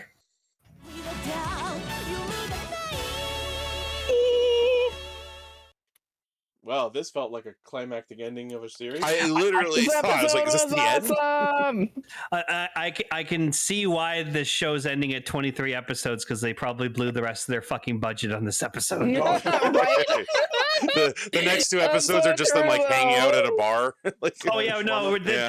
we got our climactic space battle in this episode. In the last 2 are yeah, it was so good. it was really good. it was really fucking cool. To me, my Gavans. This has actually happened. I can't remember which shows, but I can vividly remember like once in a while when I've been on, I'm like, is this the finale? Like, does this Yeah, feel I so thought like that we're too. done? Like, So, the Maku cult is assembling and having all of their tier 3 simps fucking praying to evil. Maku! I know what my next tattoo is gonna be. Oh, that'd be sick. It'll be like Maku, Maku. Maku! Maku! Honestly, why do I kind of vibe with that idea? We should all get matching Maku tattoos. We should get Maku tattoos, spread negative energy everywhere, you guys. Right? It's the way. So, the Maku cult decides to target the Alpha Earth because it is quote unquote the most openly emotional universe. oh, What Oh. the fuck does that mean? Listen, I in this mean, they're li- not in this, wrong. in this life, you're either emotional or over emotional. You So- feel too many emotions. That is probably a thing. You can feel too many emotions. So is the lesson of the story stop feeling emotions because they can only lead to harm? we must all aspire to be Vulcans, my friend. Right? Here's the thing. I feel like we kind of missed the plot with regards to like the moral story message at play here, because I feel like the intent was to communicate emotions are good when used in a positive capacity, but in this episode the anxiety of humanity almost destroyed the universe, and what saved it wasn't channeling emotions in a positive way. It was a bunch of Power Rangers blasting a space hole. Well, that's how you fix problems, E.G. What are we gonna? We can't tell children things like, oh, you know, being positive will fix things. No, space cannons. No, Space cannons fix things. They channeled space cannons that were powered by anger, sadness, happiness, and fear. But the thing is, they need to do a better job of portraying positive emotions in this. Literally, the only way emotions were displayed is the fucking lit up LEDs on their helmets. I'm gonna go out Okay. on a limb and say that the emotions were less the theme and more just the means to an end. I think what they need to do is they need to take Death Gavan, sit him down, make him watch both Inside Out movies. My God. How do you Learned. feel? Yeah.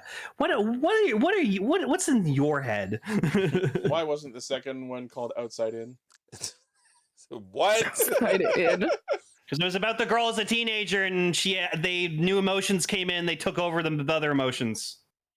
I didn't see the sequel, but Me neither. Here it's okay. So, anyways, nega waves of energy are causing geysers of darkness all across Alpha Earth. And apparently that plus the amplified human anxiety of Alpha Earth's humans across the planet caused a chain reaction of negative energy, which caused all of humanity to go berserk and start rampaging. They were just like beating Yeah. the shit out of each other. I like these like Maku ball ghost thingies. They're cool. While we were watching them, I referred to them as the Maku pustules. Mm. I hate that noise you made in response to that. They just. No, Lane, they're look- the to me, they're the Langoliers.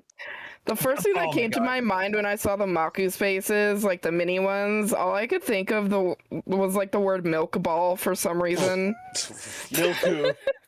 It just looked like a milk ball for some, or like those like milk ball candies. Milku. That's all I could think of. Milku. Milk.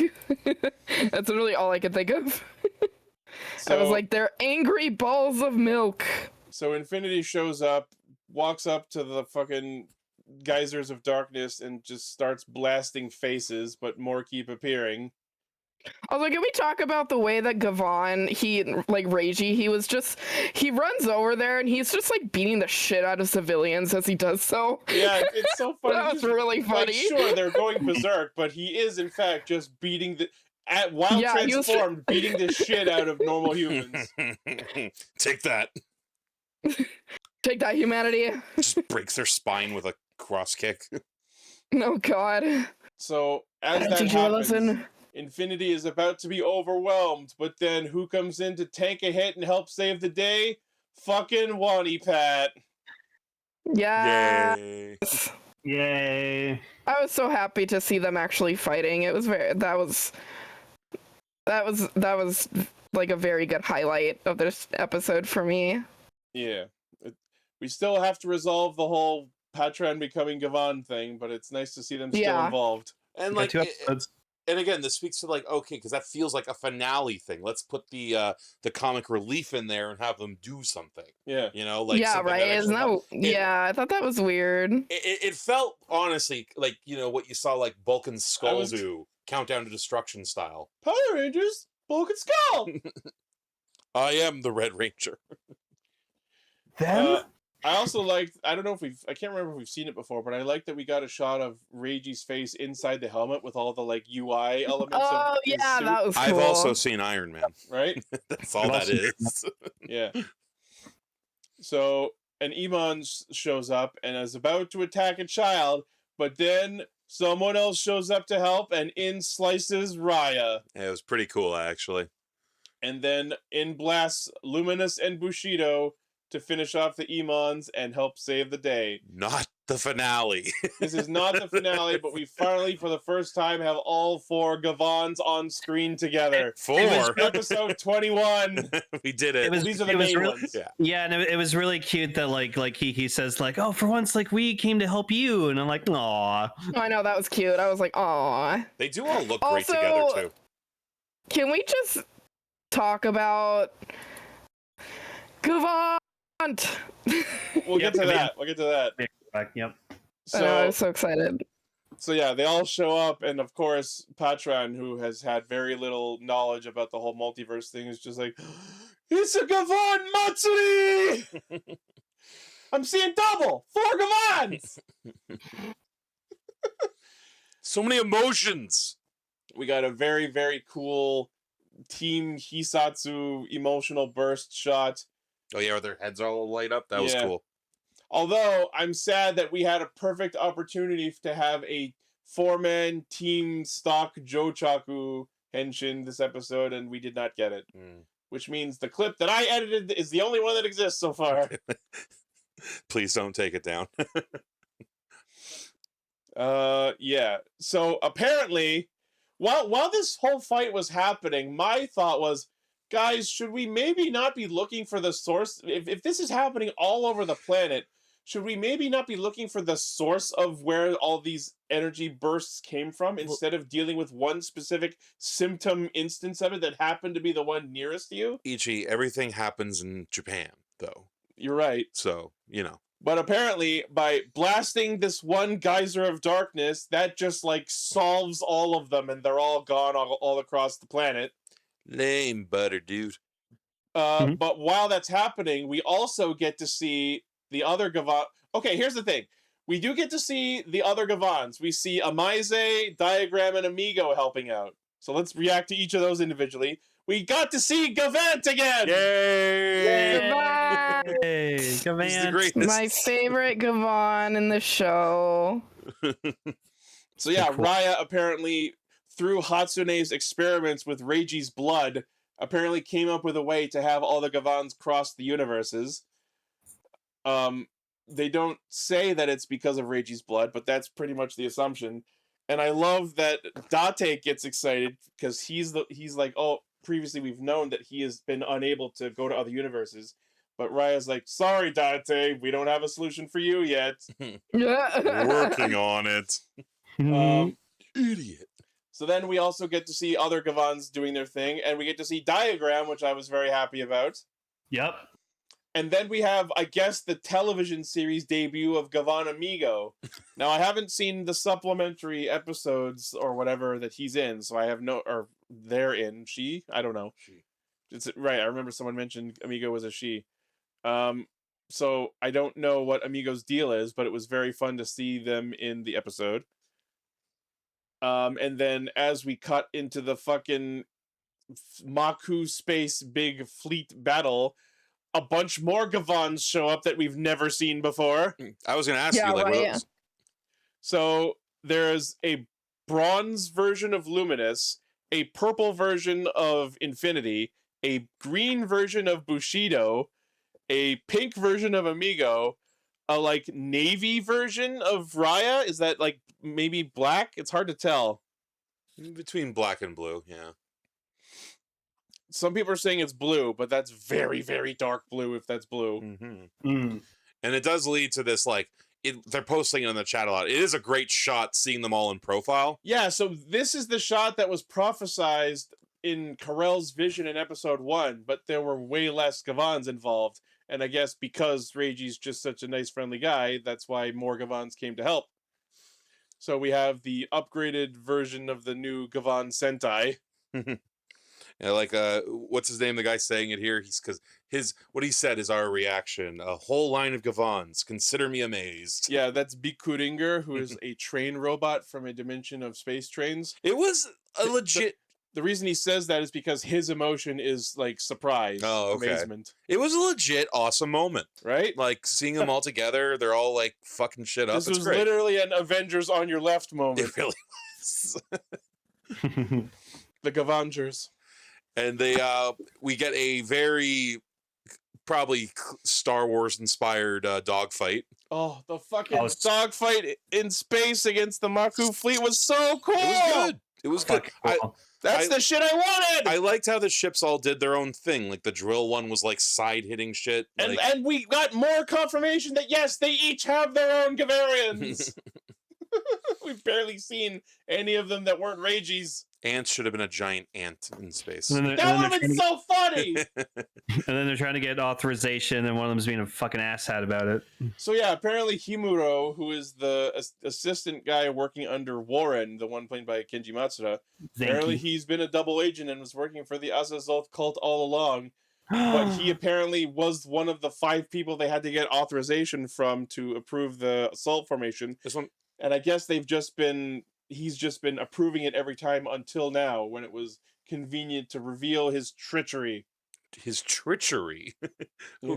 Who are you, Fred? Sure. Also, what was the name of the Treachery. cult again? the Maku, I guess. Like it was like Azazoth. Oh, so the like evil space god they all worship is Okay. Azazel. That was the first of 2 H.P. Lovecraft references tonight. Oh yeah. In Lovecraft lore, there's a being called Azathoth. Oh yeah. And we'll get to the next one later. So clearly, Himuro is about to get fired for delaying the whole approval of assault formation nonsense. Yeah, so they transform all of their Gavarians and each attach a different weapon unit, so we have all of the different Gavarian robot modes all fighting at once, which was very awesome. But then of course we lead to our final confrontation of Gavan Infinity versus Death Gavan. And I love that Mikage is like, you channeled the darkness. Now we're Kingdom Hearts. Uh-oh. It's gonna get real convoluted. Kingdom Hearting this shit. I saw what you did. So You channeled the darkness. we get a very cool fight between them. And then the Arc Gavarian gets blown up, but Death Gavan escapes on one of the like dark saber units. And I love that we cut to the Maku cult and the fucking leaders are like, "You're not praying hard enough." Cult harder. Yep. Become a cult harder. So then, in order to beat the combined like Triforce ship, where they take the 3 Maku ships and just angle them into a triangle to shoot a giant laser beam.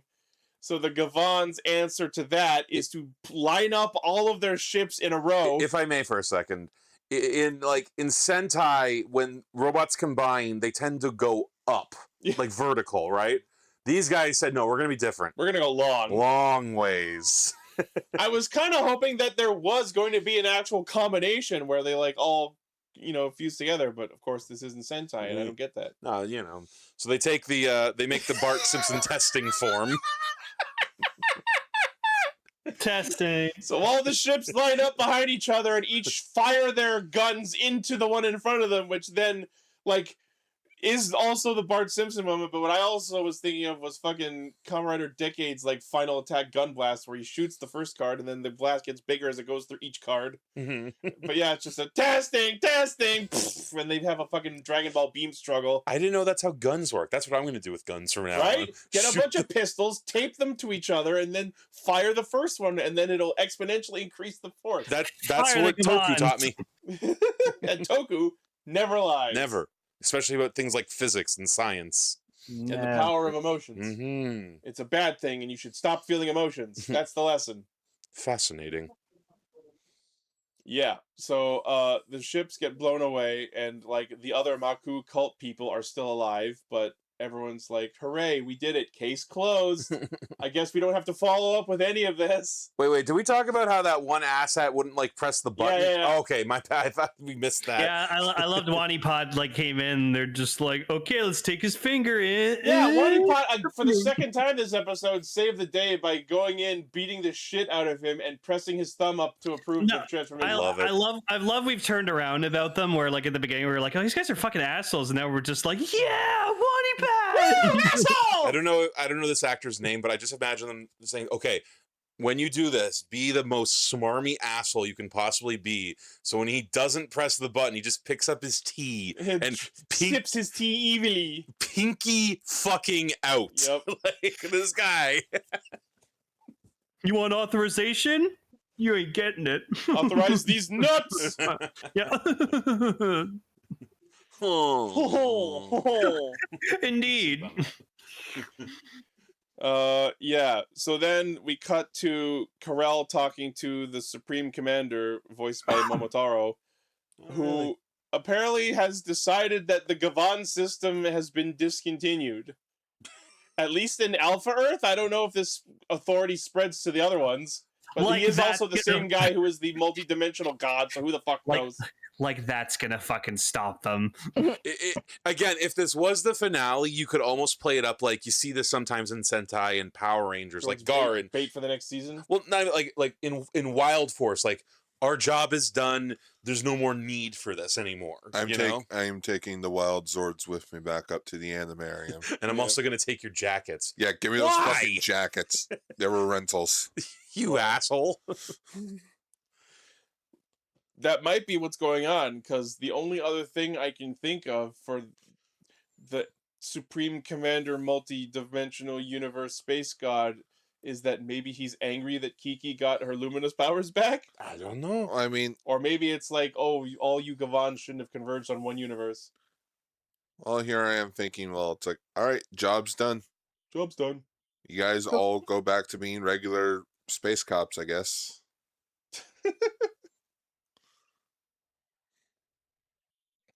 Allie, any other thoughts? Sorry, you haven't said much. No, it's okay. I'm glad Gavant made an appearance because Gavant is the best Gavan. I did think it was a little weird that the show kind of seemed like a finale, and then like Death Gavan was there for like 5 minutes, and then he just like yeeted himself out of the fight, and I'm like, okay. Well, I think it's because Death Gavan. It's going to be like down to Gavan Infinity versus Death Gavan. Yeah. I realized that after it's probably just gonna be like them on like a 1 versus 1, and then I also hope that they go more into depth about explaining like what Death Gavan actually wants, because I don't know if it's just me, but I haven't really been able to figure it out other than just the generic word justice, and I'm like, okay, but justice from what? Yeah, is it like human emotion from what I gathered was like he saw like what he considers to be like the real truth of the universe, and that's what he's kind of following, and doing what he has to do gets him closer to learning that truth. So yeah, that's why he's evil. They teased us with that a while ago when Reiji went with Mikage, but they never really gave us a full explanation or a payoff on what this quote unquote universal truth is that propelled Mikage to betray everybody. It's typical villain shit where, like, you know, they see something and it's like, oh, you don't understand because you don't see it through my eyes, but you. And it's like, well, how can I see it through your eyes if you don't fucking explain it? Like, oh, if you join me, you too can see what I've found. And no, like, credit to Reiji because he tried to hear him out, but then Mikage just turns around and goes, "Ha ha! Now you're trapped, and I'm not going to explain after all."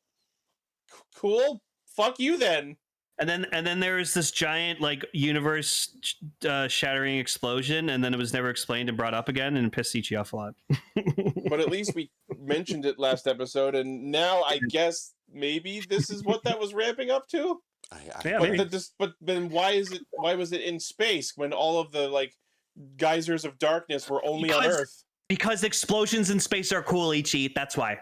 That's not untrue, but that's not a satisfactory explanation. Gar had a good joke too when like our hero and our villain were like facing off against each other. They were both like riding the hulls of their ship and like, you know, talking and monologuing.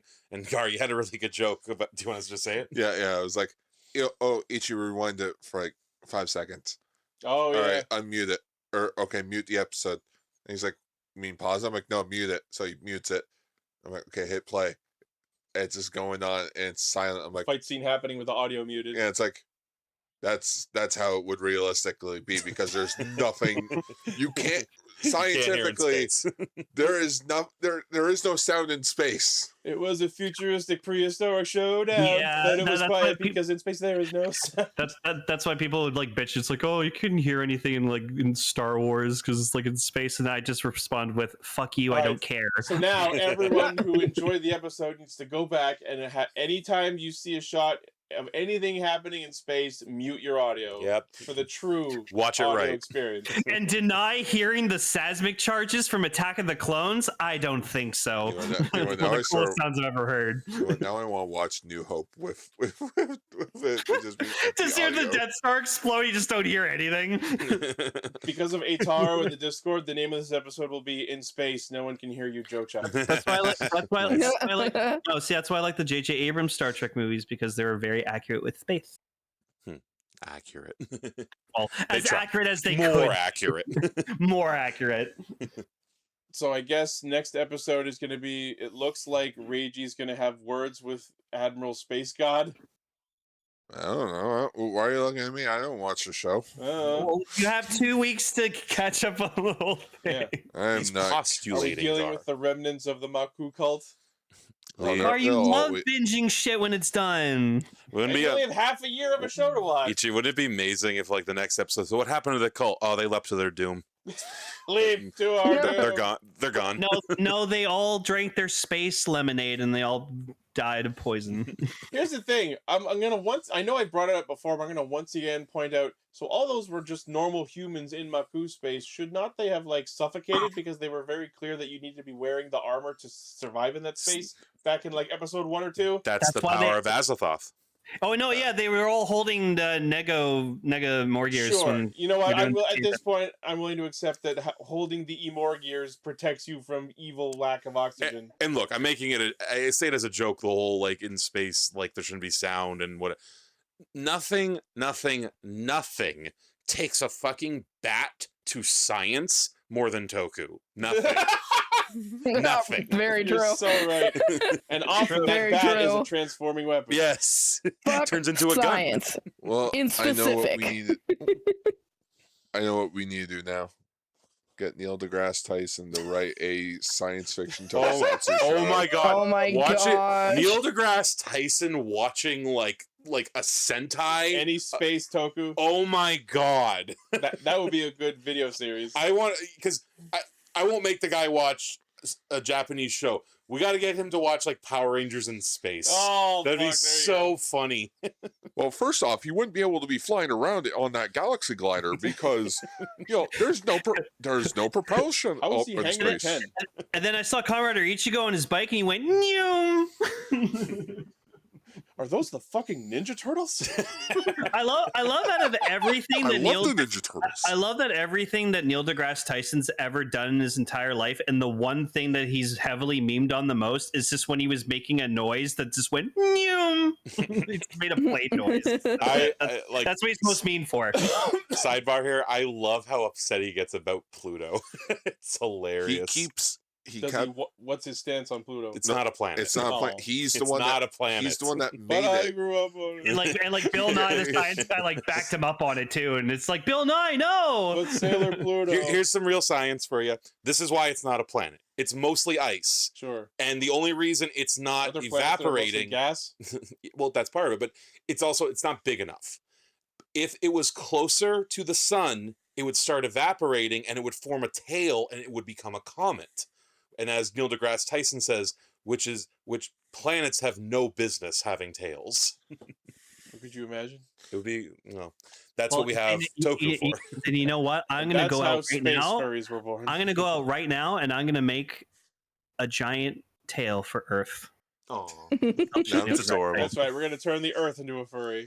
Put a nice big pretty pink bow on the end of it too, just like Here's the Eeyore. thing. Yeah, I'm just gonna make a giant Eeyore planet-sized Eeyore tail and nail it into the fucking Earth. Oh. Seven in the chat. Fuck you, Pluto's real. Yeah, No one's denying it's not real. Magic School Bus went to Pluto, so hence it's a real I mean, planet. it's still there, right? Just love it.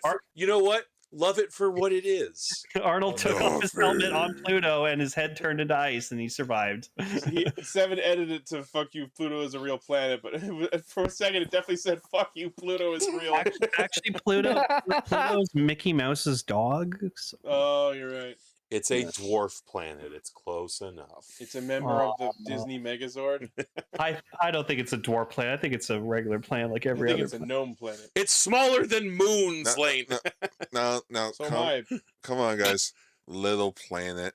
Oh, From Sonic CD. Little You Big can't Planet? Call it a I'm dwarf game. planet. It gets offended. You gotta call it That's a a- little planet. I'm not touching Oh, this. Pluto! Of course, Pluto went to Pluto. Cause the bark, dummy. All right, this bit is dead. Let's move on. Just Okay. like Pluto as a planet. Speaking of space, I guess. Speaking of it larger has than no life, outer space.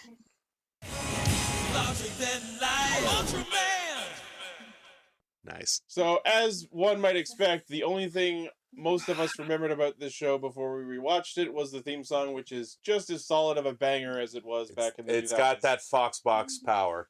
The He's the, Fox he, Box. he's the hero 10 stories high, save the world, Ultraman. I mean, it's honestly a good theme song for an Ultraman dub.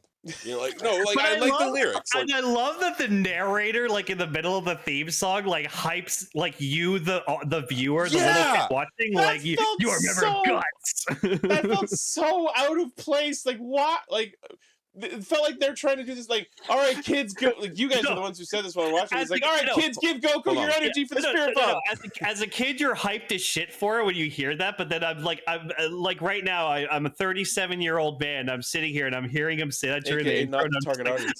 and I'm just going, bullshit.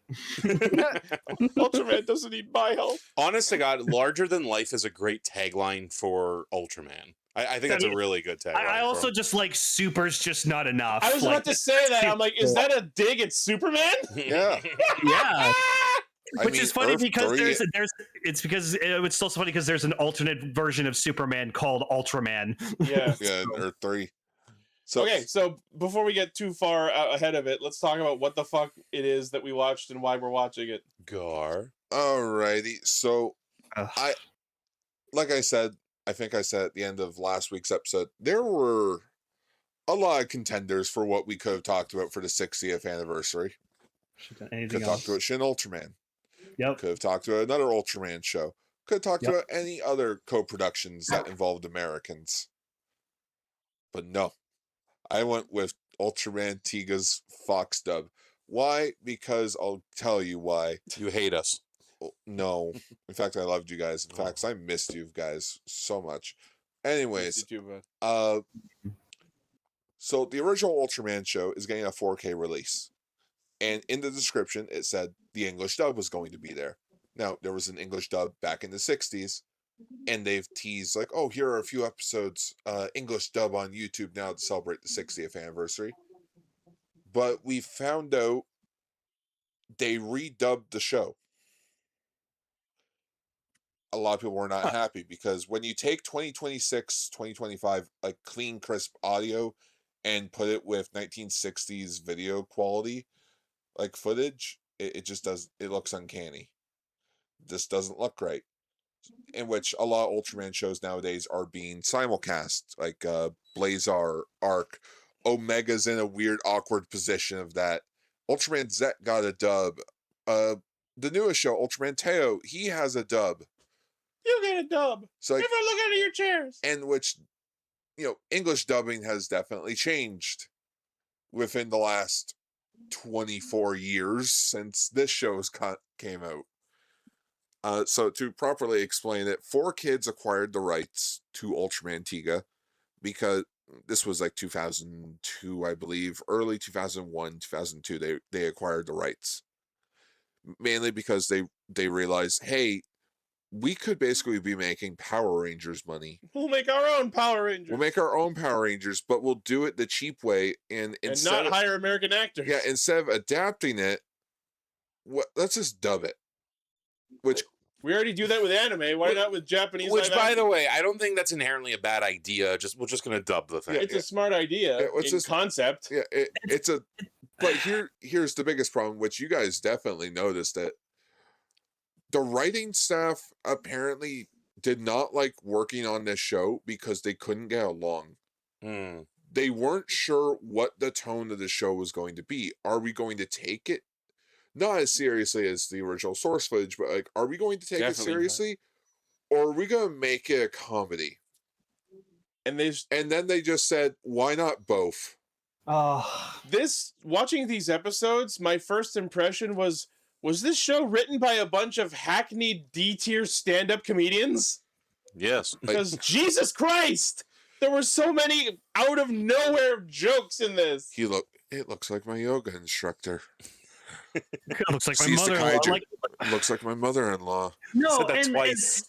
so for me, like watching this, because like me and Gar, we watched the original Ultraman Tiga. Like we talked Yeah. about the entirety of it. And in may I Ultra- for a second, sorry, Lane, quickly?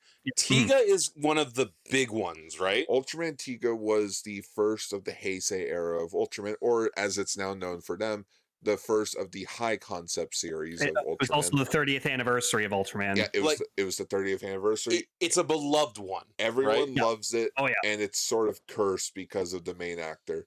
Oh. Not he didn't do anything wrong. It's his talent agency that did him wrong. Where Johnny's. it's like you can never come back to do the show. That sucks. Yeah, Yes, like- continue like- what you're saying, Lane.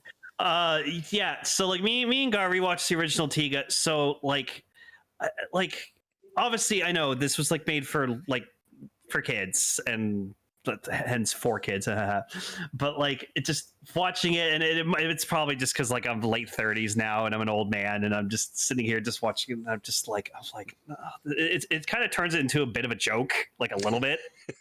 A bit. It's made for and, kids. and like by and you, for and you- and kids, like of like as a for kid kids. you don't notice, but like you do realize it's all Japanese people dubbed over by English speaking people, and I'm just sitting here and like you can tell like it kind of the dialogue sort of matches like their lip syncing a bit, like you can tell sometimes. I'm like, okay, it's cool, but I'm just listening to all this and I'm just like what? So But- I'm just not a big fan of it. You know what? I'll say this at least. Compared to the modern day dubbings that we have of the new Ultraman shows, I would personally rewatch Ultraman Tiga with this dub because it's at least entertaining. I was about to say, y'all Mhm. crazy. I love this No, stuff. like, it's entertaining and hilarious. Where nowadays when they do a dub, I hate to say it feels more like a transcript. You're reading a script and not actually looking to be like, oh, okay, they're acting this way. I should probably try and imitate. No, you're just reading the fucking script. This is absolutely worth rewatching for the sheer bewilderment of why did you say that? It's like there's I think it's also just because I have like I'm not really a big fan of like English dubs of like stuff. Cause it's like usually when I tend to watch something like for example like Squid Game, like I watch it and it's like original dialogue. Like I watch it in Korean because I want to like honor and respect and appreciate like the acting that these people do in this show. But then like I've seen like people at my work like on their break they're watching Squid Game but they're watching it in the English dub and I'm just listening to it, or like they're watching Korean dramas in the English dub and it feels like, what's the butchered, and point? I'm like, what? Why? You're not getting like the emotion that like the actual actor's getting, and like again, this is for children. This is for like when I was 12, 13 years old watching this shit, and like I absorbed it because I was like, oh, it's Ultraman, cool. I've never heard that before, and so, but just. Because like for me, like the only animes I watch in English dub are Pokemon, Digimon, Dragon Ball, Sailor Moon, because I grew up on those in English, so that's what my brain's tuned to. But every other anime I ever watch, always in original Japanese, because that's just the original like audio. Here's what I want to know. Yeah. Did this dub come out before or after, I think I'm remembering the title right, Kung Fu Hustle? that's what I was. Kung Fu but Hustle. So this you're was thinking of Kung 2002. Pao. Kung Pao, that's it. You're thinking because I was Kung Pao was literally 1999, I think. no, it was 2001 or 2. Oh yeah, 2001. Yeah. So it was around the same time. No, I was literally thinking that's why I love this dub, because there's so much like parts where they clearly just had to like tell a joke because they had nothing else to say. They had nothing else to say. So this almost felt like a shit rip, and I love that. That's what I'm thinking. Like I want more. I want like what's that famous anime like dub? Oh, Ghost Stories. Yes, where they just said fuck it. It's all jokes. Oh, I've seen that. Yeah. Yeah, I've been shown that. There is a funny one like clip that like me and Gar like used to quote to each other all the time. So it's like in another episode, but it's where like I think it's like Daigo and Shinjo are in like a ship and they're about to like crash into the water, and Shinjo just goes over to Daigo, you can swim, right? Daigo, you can swim, right? Decker puts it in an interesting way. You could say this was a precursor to a bridge series. A little bit. A little just a bit. hair, just a tad bit. The following is a nonprofit made by Look, Fox there's Sports. there's a comic where Ultraman fights Ultraman. Oh, fucking course there is. Yay. As there should be. Let's see. Oh, I'm in the wrong chat. That's Also, it's worth noting. We already pointed out this was dubbed by 4Kids, and most production companies have a menagerie of actors. This really felt like wow, we just got everyone from Yu-Gi-Oh on board. Yeah. So the See- theme song is sung by Eric Stewart, the voice of Yeah. Kaiba. The main Yeah. character is voiced by the guy who did Joey. The female Oh. captain of their team is voiced by My Valentine, which makes it extra fucking hilarious when they apparently developed a romance over the show. Uh-huh. And then Yeah. the Discord posted another list earlier up that I'm going to highlight. So, yeah, Daigo's VA was Joey and also Michelangelo in TMT. All right, I was Giving right about that. Reina's VA is Season 4 Mai from Yu-Gi-Oh!, Blaze and Sonic, Luffy in One Piece, and Nurse Joy. Oh, wow. Iruma's VA was the original Mai and Ron Gigu from Bleach. Munakata's was Sanji from One Piece. Hori's voice was the voice of Gary James Meowth and Professor Oak. Yeah. Stuart Zagnut? Wow. Shinjo's VA was in Sleepaway Camp. Yazumi's VA was Rex Raptor and Esperova. No. Tiga's dub VA was the voice of Ox King and Leo Breaker from TFC. Who were they in Sleepaway Camp? Like, find that out for me, please. I will look it up right now. Holy shit. So Also, by the way, Kung Mhm. Pao came out in January, so it came first. I love it. Yeah, the reason I Um, was asking is I'm wondering if maybe they got the inspiration from that to do this way. I believe it. I think they just would have had like they probably had a very limited budget, so they knew they couldn't like film. And I was gonna say like it'd be cool to see like Ultraman Tiga with like an American cast of characters, but then I immediately like shot myself down with, well, we have Ultraman Great and Ultraman Powered, which were literally Australia Ultraman and American Ultraman.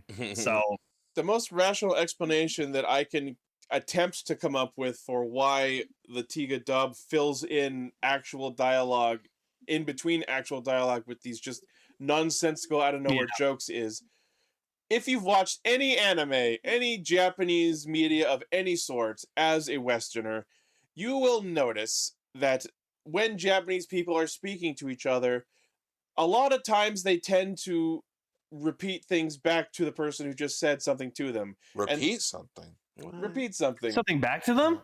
And that's just a cultural part of how Japan works. People do that in Japan as a sign of, I respect you, I have heard what you are saying, and I am repeating it back to you so that you know that I understood and interpolated what you have said. It's the most awkward game of telephone ever. Unfortunately, that's the core reason why visual novels are fucking hours longer than they need to be.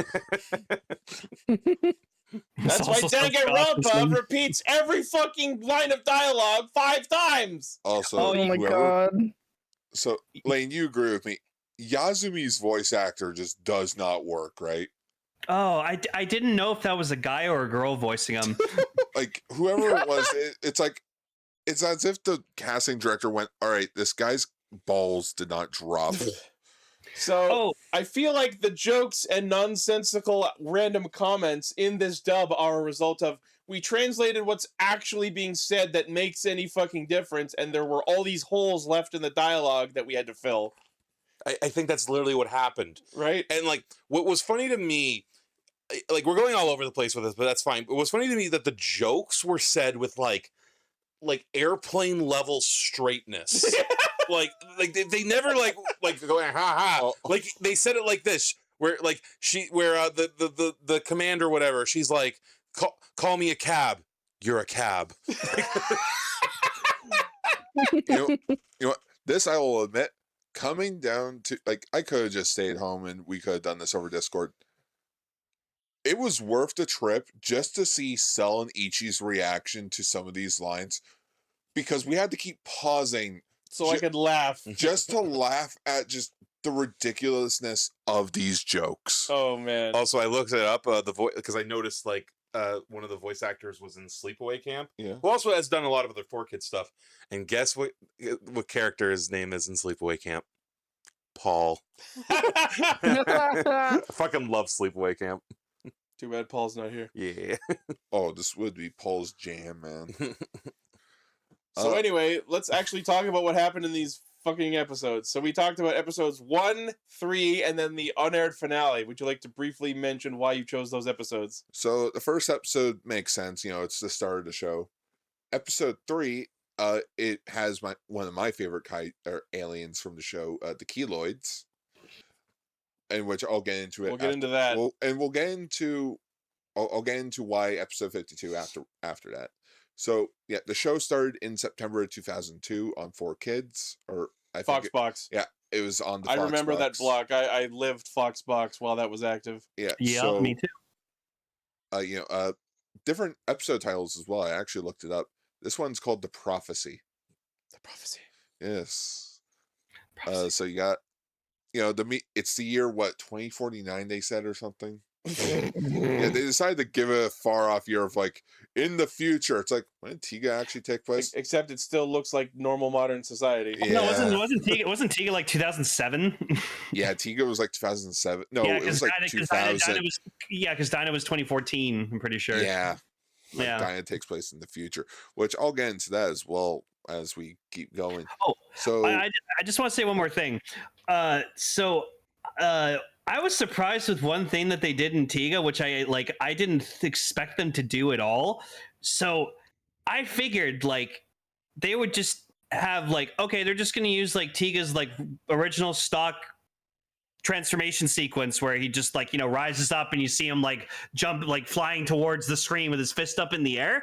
No, they didn't do that at all. They did a whole fucking original kind of like little sequence thing where like they had this voice just whispering the names of like Omni, Power, Speed, and I'm just sitting there like, what the fuck?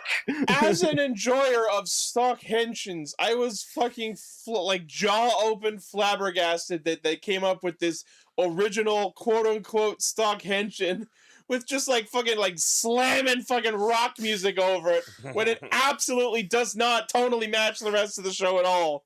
No, I was shocked. Also, just to briefly bring it up, they of course changed some names. So multi-type, his main form, is now called Omni-type, because I guess Omni was just the word of the 2000s. It's honestly a pretty cool name. I'll admit. Yeah. You call it Terrestrial now? I think Power Type's the only one that kept its name, Power Type. Sure. Yep. And Speed was Sky Type. Yeah. So also, just to confirm for you, Sel and Ichi, I know it looks like it's blue. It's actually purple. Really? Yep. God damn, was that color grading bad? I know it does not look purple, but that is purple. That's also that's just an interesting thing to me in filmmaking. How many times you see the finished product, it's not the color it was in real life. Yeah. That happens more than you think. Because people are bad at color grading. Mm-hmm. Also, like we didn't see it in any of the 3 episodes we watched, but I do remember like really well that they like really shoot it in, like push that like if his color timer goes out, Tiga is fucking dead. Like not he loses energy and he reverts back to like Daigo. If his color timer runs out, he's dead. Die. He will fucking die, because usually what it is in regular Ultraman, if the color timer runs out, they just run out of energy and they go back to normal. Oh yeah, that was the other thing. They don't call it a color timer in this show. They called it something else in the. They didn't say what it was in these episodes. In the final episode, it's like put the light on, like something. Well, that's because they were flashing actual light into him. You know what they were going by? Because they didn't explain it well. They were going off the idea that, you've seen Pokemon, right? So you know about Staryu and Starmie. Which were based on Ultraman. It's all cyclical. Decker, can you do like the butterfly meme, but it's like me and just holding up Tiga's Sky Type, just being, this is blue. This a blue form? This is a blue form. You know what's another example of that? It's something like very major right now. Like everyone always assumes that in the It series, Pennywise's suit, the new ones, is white. It's not. In real life, it's like gray silver. Oh, wow. It's weird. Really? Also, Jerry in the chat says in the dub they called it the biotic sensor. That's it. The bionic sensor. I mean, that's kind of cool. That's a good name for It's better than color timer. I mean, I wouldn't call a sensor an accurate description of it. It's more like an indicator. Yeah, an alarm. It's a battery being like, hey, your energy's running out. Yeah, cosmic biotic battery would be good, maybe. Yeah, biotic battery would sound great. Actually, I like that. Right? Ichi, they should let you write this stuff. Yeah. I'll come up with better jokes. So yeah, John. so a meteorite comes to Earth in which it has a time capsule from 30 million years into the past. Mm-hmm. So Where- I assume they answered, but when they showed that it was a time capsule sent from previous Earth, my immediate question was, so why was it a meteor coming down from space? Oh, they never explained that Okay. part. Well, fuck me then. Okay, Neil deGrasse Tyson on us here. They sent it into space, and they knew it would come back. But because the Earth was in a different part of Yeah, space yeah, in good. 30 million years, it started in space and then rocketed to Earth. Time dilation is a thing in space. Fuck off.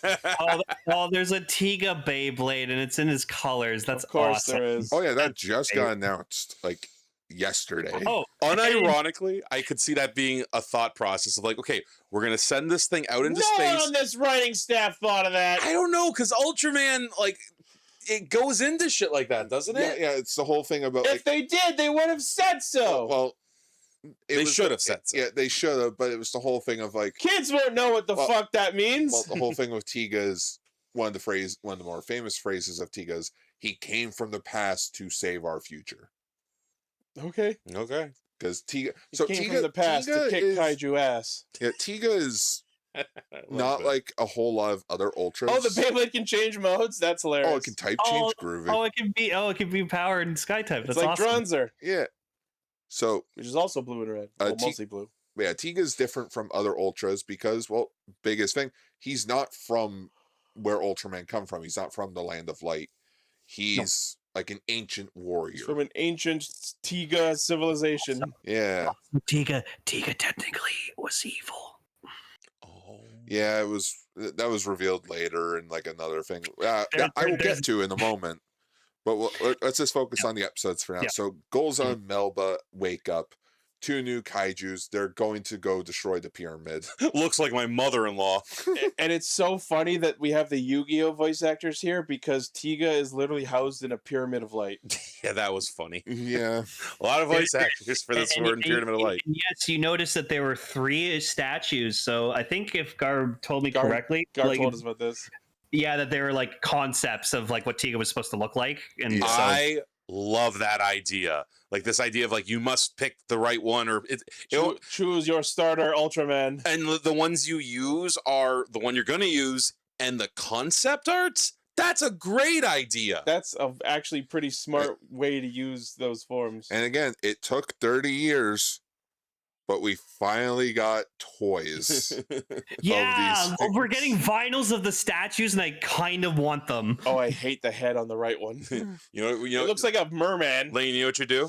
You get these, and then like you put them in a little display case, and it plays like the Pillar Man theme from JoJo.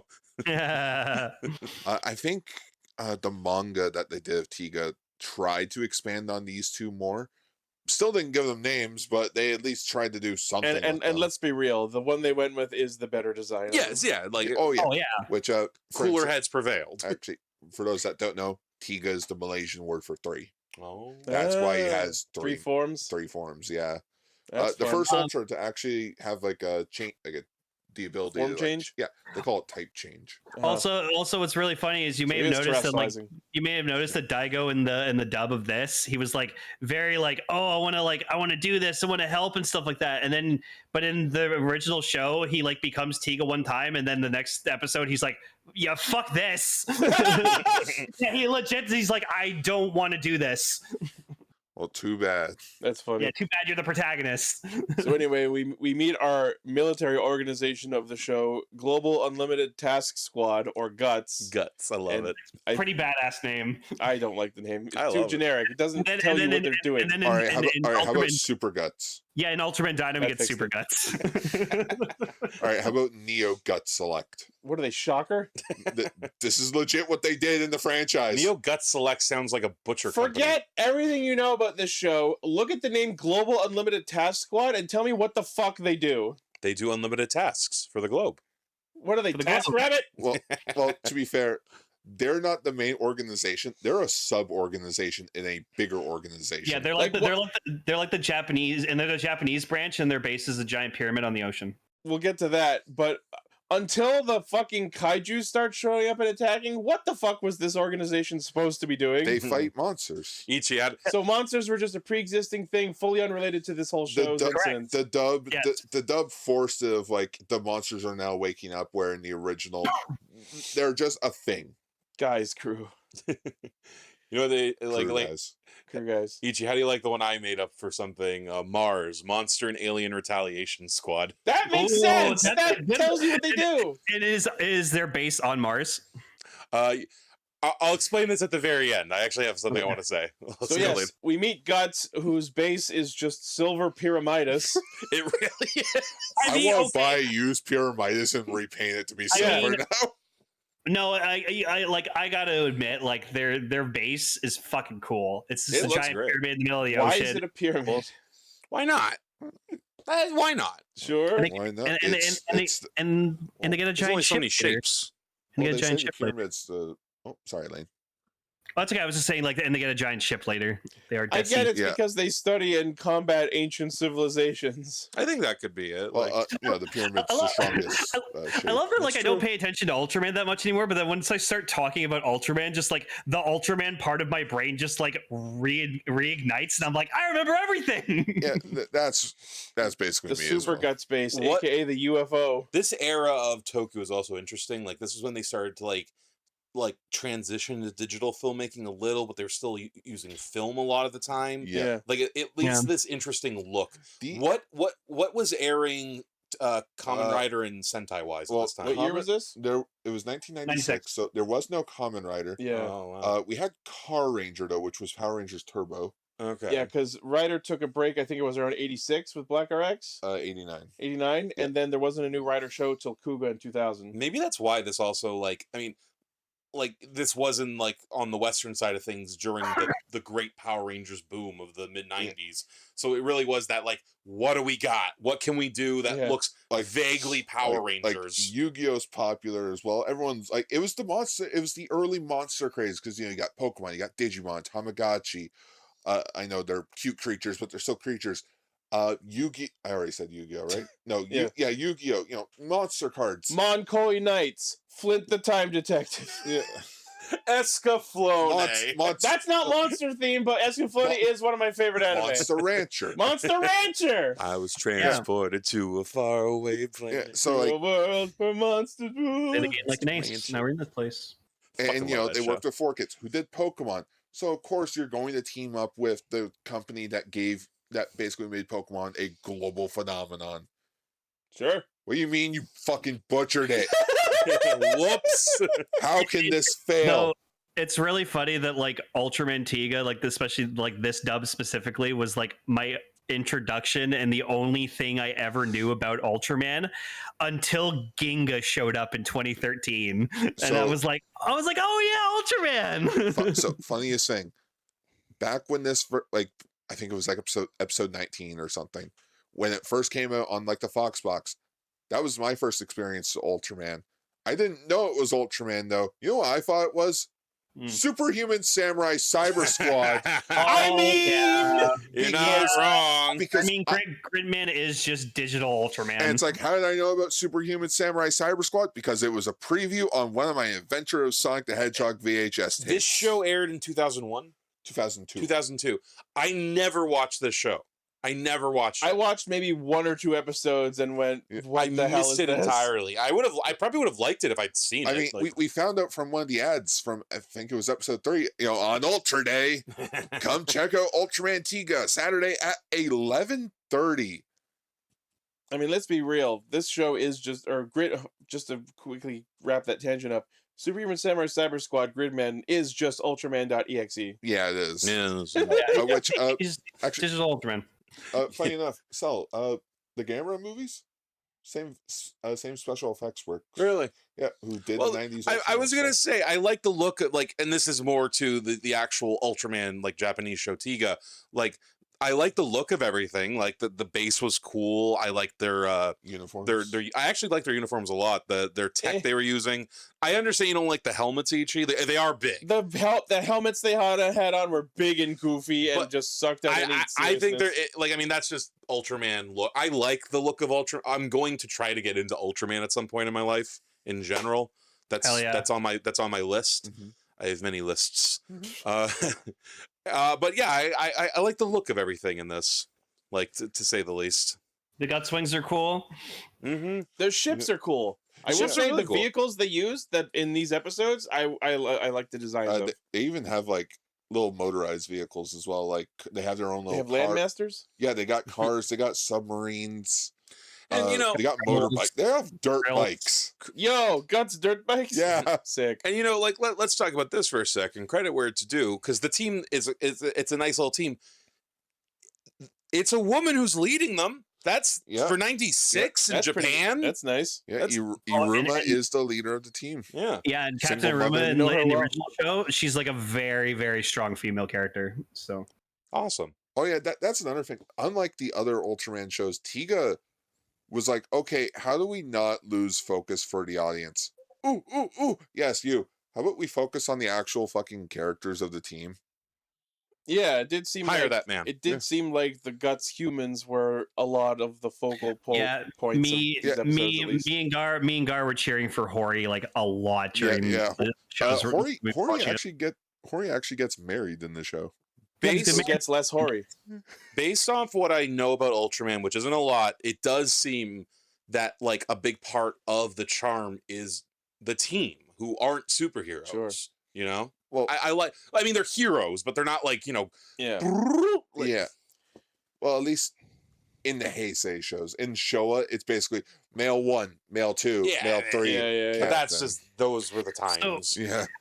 I can only describe these 3 episodes with this analogy, and I think it's pretty accurate.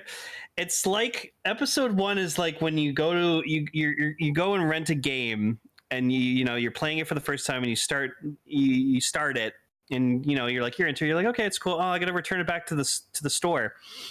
And then the finale is like you go and rent that game again, but you accidentally got a different copy, and you load up a different else's save save file. file, and it's at the end of the game, and you see all these characters, all this shit's happened, you have no fucking clue what the fuck's going on. Oh my And god, that you're was right. me. I was watching like the finale, like the 100th episode. I'm just sitting here like, God, this is confusing for anyone who's never seen all this. Yeah, Gar, would you care to say some words on why you chose episodes 1, 3, and then the fucking finale? So, okay, here's the big thing.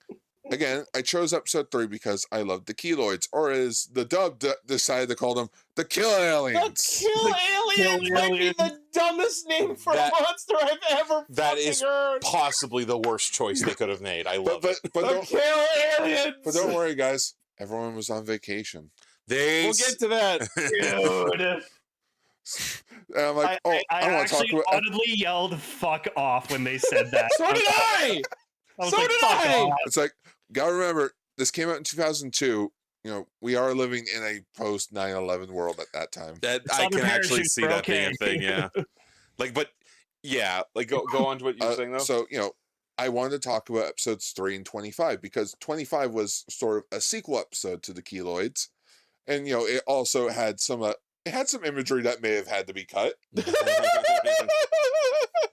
Retro. But here's the big thing. Tiga didn't do well. At all. No.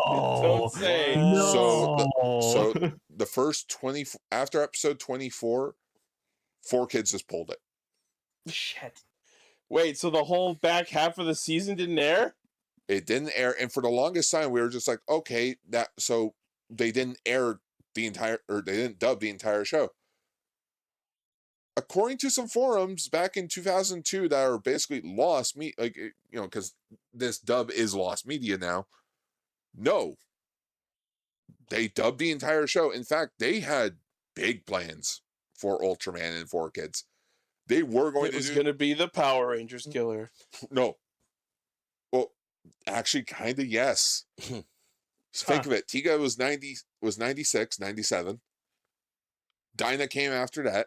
then Gaia, and then Cosmo. So at that point in production, they had 4 Ultraman shows that they could have dubbed, and the plans were to go back to back every year, a new Ultraman dub.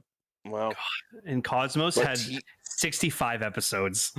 I made a card of that moment. This is the fucking Batgirl of its time. Like, We got the whole goddamn thing done. Nah, you can't see it. Yeah. Fuck you. Oh, but here's the big kicker, though. 4Kids would eventually release all of Ultraman Tiga on DVD, Japanese with English subtitles. Okay. They were so Wow! they were so ashamed. They never acknowledged this, and that's why I truly I wouldn't believe. call it ashamed. I feel like they. I think it's more then you got to pay the actors the residuals. well, that too, but I honestly believe. There's no shame in filmmaking. I feel like they were ashamed of this dub. no, By pulling it. because then you got to pay the Oh, actors. true. So Like when you make DVD sales, like a part of that goes to the people in it. yeah, true. It's never think that they care about things like shame and honor. It's about the money. Yeah. That is all that matters. So that's it. Shows over. Rest of the shows lost media. The cast has confirmed, yeah, we did the entire show.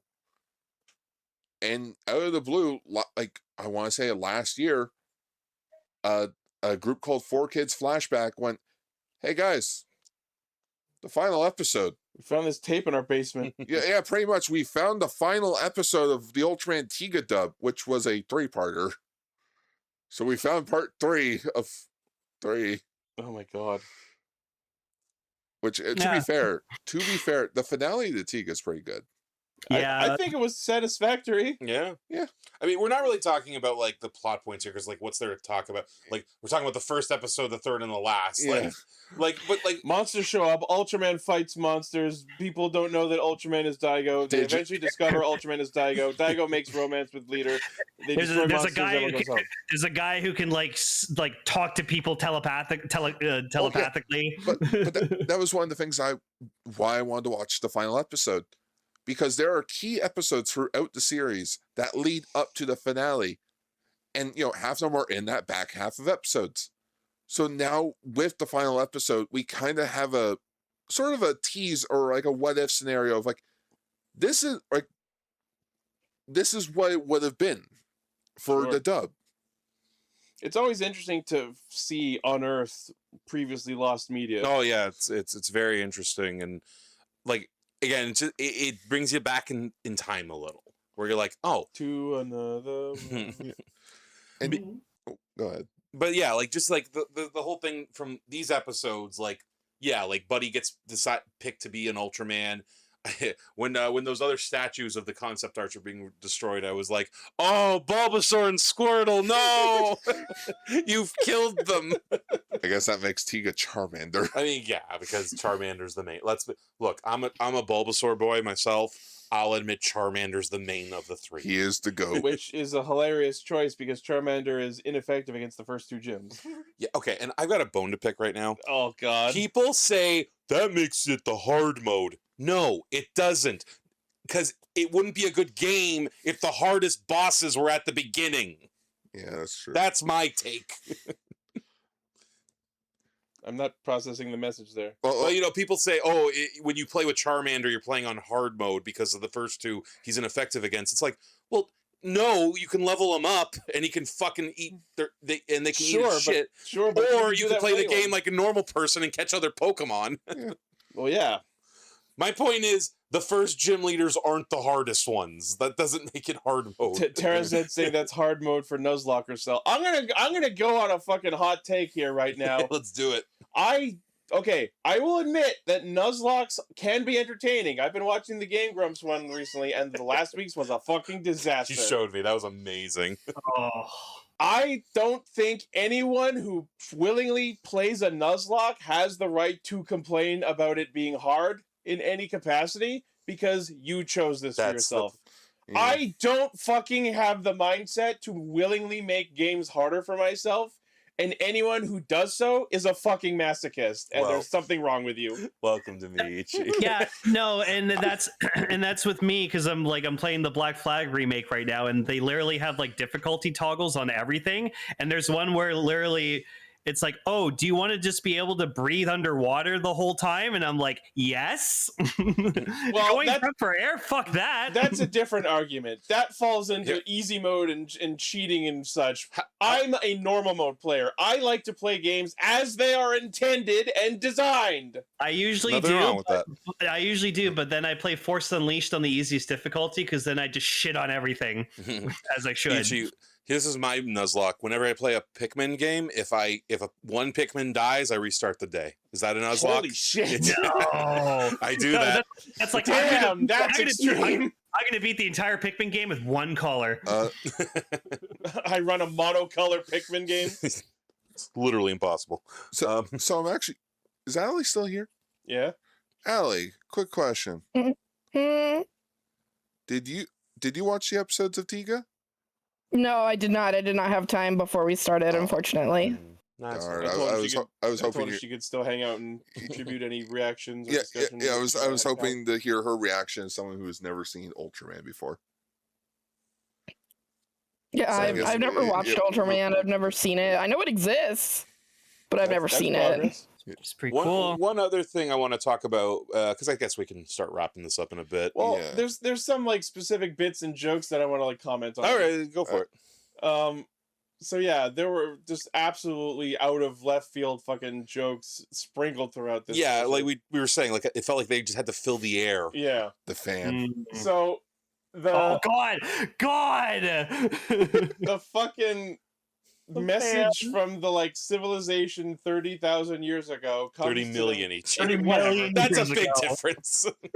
30x years ago comes to them through a fucking like, as you described it, a space butt plug Yeah. wrapped up in a meteor, and then the fucking what is clearly a pre-recorded message starts playing and telling them about the prophecy, and one of the fucking stupid assholes in the room goes, "She looks too good to be 30 million years old." It's Like Jesus Christ. oh, good old early aughts sexism.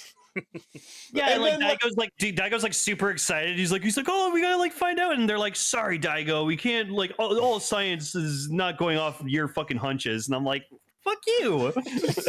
And then, like, the kaiju start attacking Earth and shit.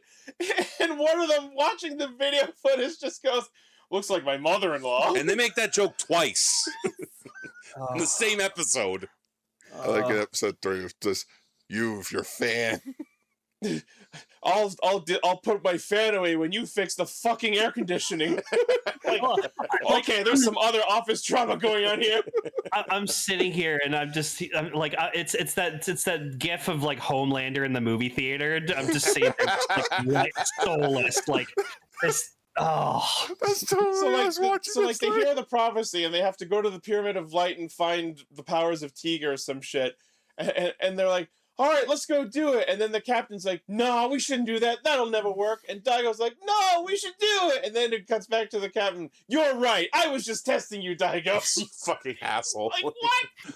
fucking hell. We gotta get from here to here. Yeah, literally me. That was literally me watching And this then, whole fucking so time. we cut to them traveling to like the land of Tiga or some shit. It's just like some ancient civilization with a clearly visible giant pyramid of light that you could have seen from the sky. And my next problem with that was, why didn't they stay in their ships until they got right in front of the fucking pyramid? They just like No, parked their but you ship couldn't- a kilometer away and but started walking. you couldn't can't land a see it. You ship had to. You anywhere. had to look. You had to look really closely. Yeah, That's the pyramid's light. transparent. It's invisible. It Yeah. wasn't until you get close with the right reflection you can actually see it. Yeah, you had to Anyway. look at the light. So they all get out of their ship and start hoofing it over to the pyramid. And even though the prophecy came to them by a pre-recorded message through in a time capsule, as they're going, Daigo starts hearing the woman's voice, continuing to speak to him through fucking somehow. There's a The lot. chosen one. There's a lot of lore to Tiga. Yeah, a lot, Lore. a lot. So- And then, like, as the rest of them are running around, and one of them, I guess Hori, who was like getting tired from all the hiking. And Gay, because he's fat. one of them just turns and says to him, Hori, is your stunt double on vacation? Like, that's like, again, that's a shit rip joke. Like you guys go that way, I'll go home. Like that's where I started. Like, is this fucking Kung Pao? Right. That is my favorite funny. I am movie, curious to listen to more episodes to see if they ever make break the fourth wall. Yeah. So they get close. So they get inside the like pyramid with the Ultraman statues, and then they're like, "How do we wake up the statues? Hit them with a pillow?" Fuck off, dude. Saying things now. And yeah, this is the part where he's trying to choose it, and the other two get destroyed.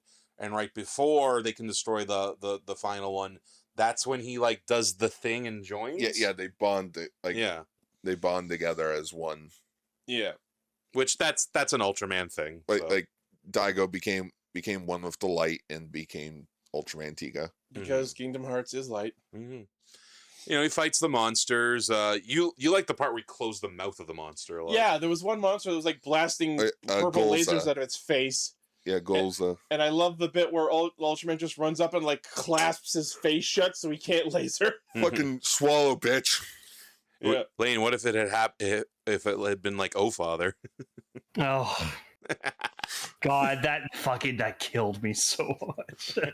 So after the fight, they all get back, and of course, they immediately start the whole like, "Oh, where's Daigo? He's got to see Ultraman!" And then Ultraman flies away, and then suddenly Daigo runs in from off screen. Hey guys! Hey guys! Did I miss the fight? No, legit, that's accurate. That's kind of how it happens in the original. Take a fucking shot every time. I understand that is a trope of Ultraman. I want him to go full on like Superman 2 though, where he's like, "Ultraman, he was here," like looking up. I missed him. Darn it! Not again. You know what, Lane? That just makes me think of the best joke we ever came up with. Just like, you know, it's like day 27. Daigo's just freaking out in the place. How you doing? I'm not Tiga. Well, he's sitting having like a cup of coffee with Reina, and it's just like, "So how's your day going?" "I'm not Tiga." "I didn't say you were Tiga." "Right, because I'm not."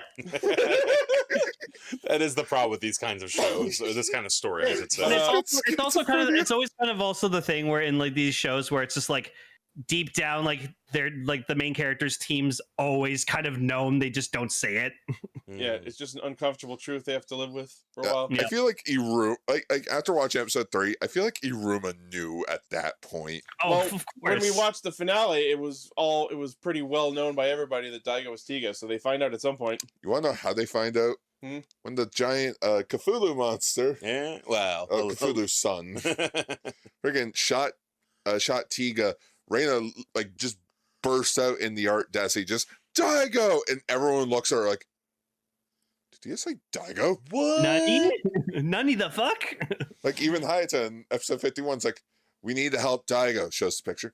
That's Tiga. Yes. It's like what? Yeah. So son, there you go. So episode 3 started with a bit that I would have put money down was like a Foxbox commercial promotion for the show. It's like, "Oh, the new gladiator in town, Ultramania. He's here to fight monsters." And then it zooms out, and it's a woman on a Japanese news program, like actual like television show or like newscast that's happening. I'm like, wait, this is the actual fucking episode? This woman's like gonna go far. I thought I was watching a Foxbox like interstitial. If our show wasn't called Ultra Ranger, we should have called it Ultramania. That sounds like something. You remember when it sounds like a disease. Remember on Fox Kids when Terry Bradshaw did like the Digimon football draft? Love that pepper breath, baby. That sounds like something he would have said for this. Ultramania's in town.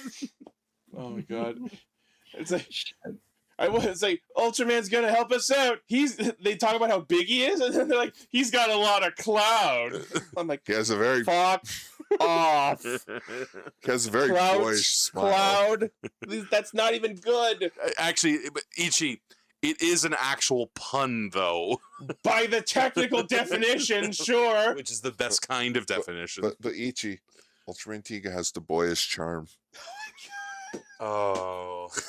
That was another bit we had to pause on.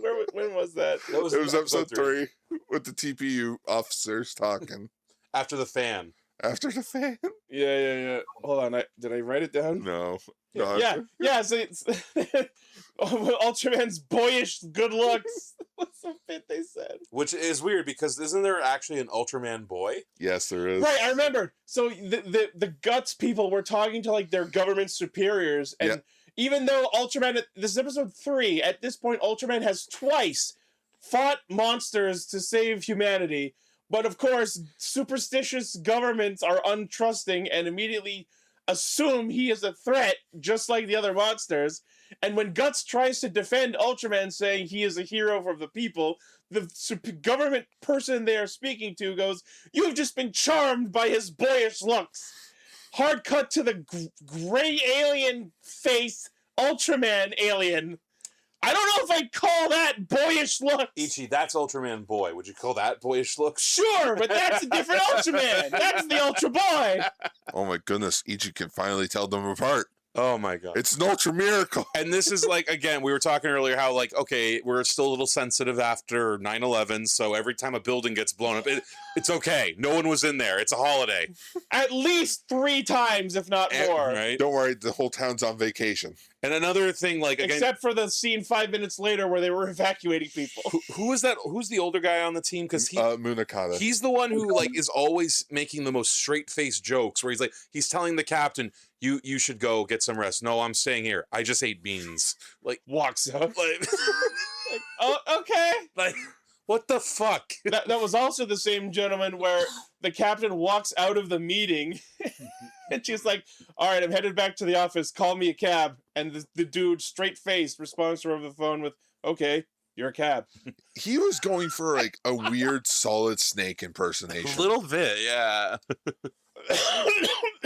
Fuck, man. And just remember, that's Sanji from One Piece. The 4 kids one. Yeah, the Piece. 4 kids Sanji voice. Hey yo, I'm Sanji. I got a lollipop. Yeah. That's how he fucking sounded. So the captain goes into her office to like review information, I guess, and then there's just a random hobo sitting in there who we later learn is like some sort of avatar of the kill aliens. It seemed like he was serving the kill alien, but then he turned into it later. Mm-hmm.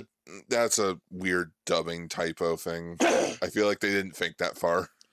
So this motherfucking hobo invader comes into her office and goes, "So I see that you've been having Ultraman fight the monsters. You should stop doing that and instead serve the kill alien, because that would be cute. And if you don't, I will blow up your house specifically." My neighborhood. But he literally goes, "Next we will target your neighborhood." I'm like, oh, Not the neighborhood. Which is weird because there's so many children in my neighborhood. because he's holding her photo of her son, and it's just like, oh no, my neighborhood. Proceeds to never show her son this episode. I love that after that like he just vanishes, and then she realizes, oh, I can figure out who that was by scanning his fingerprints. So she like carefully picks up the photo frame that the dude was holding while threatening her child. Yeah. Holds it up to their computer and says to scan it. And you can see the scan is going over the whole photo frame. So it could be interpreted that she's like scanning the face of the child. And then the fucking voice comes on and is like, "Wanted for fleeing crime scene." The little boy. I'm like, wow. Which, by the You way, need to keep a tighter leash on your 8-year-old child. I also just love in fiction when like they're like, okay, we're in the future. How do we make it look like the future? The photo frame's clear. Sure. That's our future tech. Clear Transparent frames. glass photo frame. Why not? which, by the way, the first computer voice, Mike Pollock. Voice of Dr. Oh. Eggman. Yeah, you Wow. can Fucking clearly the tell. Fucking computer, man. Oh, the sassy computer on the other end, it's Zil, gone. nada. He's kaput. Bought the farm. Get out of here. Like, what the fuck is this? Well, remember, it's 2049 computer. AIs, man. I who wrote it? I don't know. Oh my god. But yeah, this is like just more Ultraman shenanigans. Yeah, so the monster in this episode is like blowing up buildings from underground using like microwave heat powers or some Yeah. shit. And they go, Okay, so the only way we can stop it is by firing a microwave laser down into the Earth. And only our ships can do that. So we're going to, now that we know they're targeting this neighborhood, we're going to send our ship to fire a microwave down and stop whatever's doing it. But they're like, oh no, we haven't finished evacuating the neighborhood. So we see that the captain stumbles out of her house in some sort of weakened stupor. And Daigo's like, oh no, I need to save the captain. So as the Guts ship is about to fire the microwave to cook the burrito or whatever the fuck, Daigo like jumps into the way and like henshins into Ultraman in order to like save her from the microwaves. Gotta save them from the microwaves. So like Tiga stands up giant in the neighborhood. And then the like avatar hobo guy, whose name I don't care enough to remember, just like comes out and goes, "You don't stand a chance against Kill Alien!" And my immediate response is, "You should have just smushed him like a bug!" Yes. But of course, I guess what we were supposed to interpret that as is the dude transforms into Kill Alien. Yeah. But he talked such a big game about serving Kill Alien as if he was not Kill Alien, but a servant of Kill Alien. Avatar. So then the way this looks from the dub perspective is, I sacrifice my monster to special summon Kill Alien. Listen, there was, I guess, a 5 or 6 star monster. Listen, there was the biggest rumor forever that they never had a script for the show. It shows. So, like, they never got a translated script, which is obviously not true because of, again, they had the DVDs. It's weird. Yeah. I don't know if there was a reason for it, but I noticed while Tiga and Kill Alien were fighting, there were certain points where the like glowing chest eye, sometimes it was like active and open and lit up, and other times it was closed. Oh no, that's just a thing. I was like, is that supposed to be his equivalent of a color timer? Maybe It's supposed to be like his heart, his organ tissue. Like so he was just like closing the eye to guard himself. Yeah. All right. So this is the first time we get to see Ultraman. Unless it was in episode 2, we get to see his speed form. Yeah. He fucking face kicks the Kill Alien in the face. Just gives him a straight up rider kick. Yep. Great. Blows him up. Or no, he freezes him and then he blows him up. Yeah. Just he used the element which brings life. Ultra. Heat. Kicks. So yeah.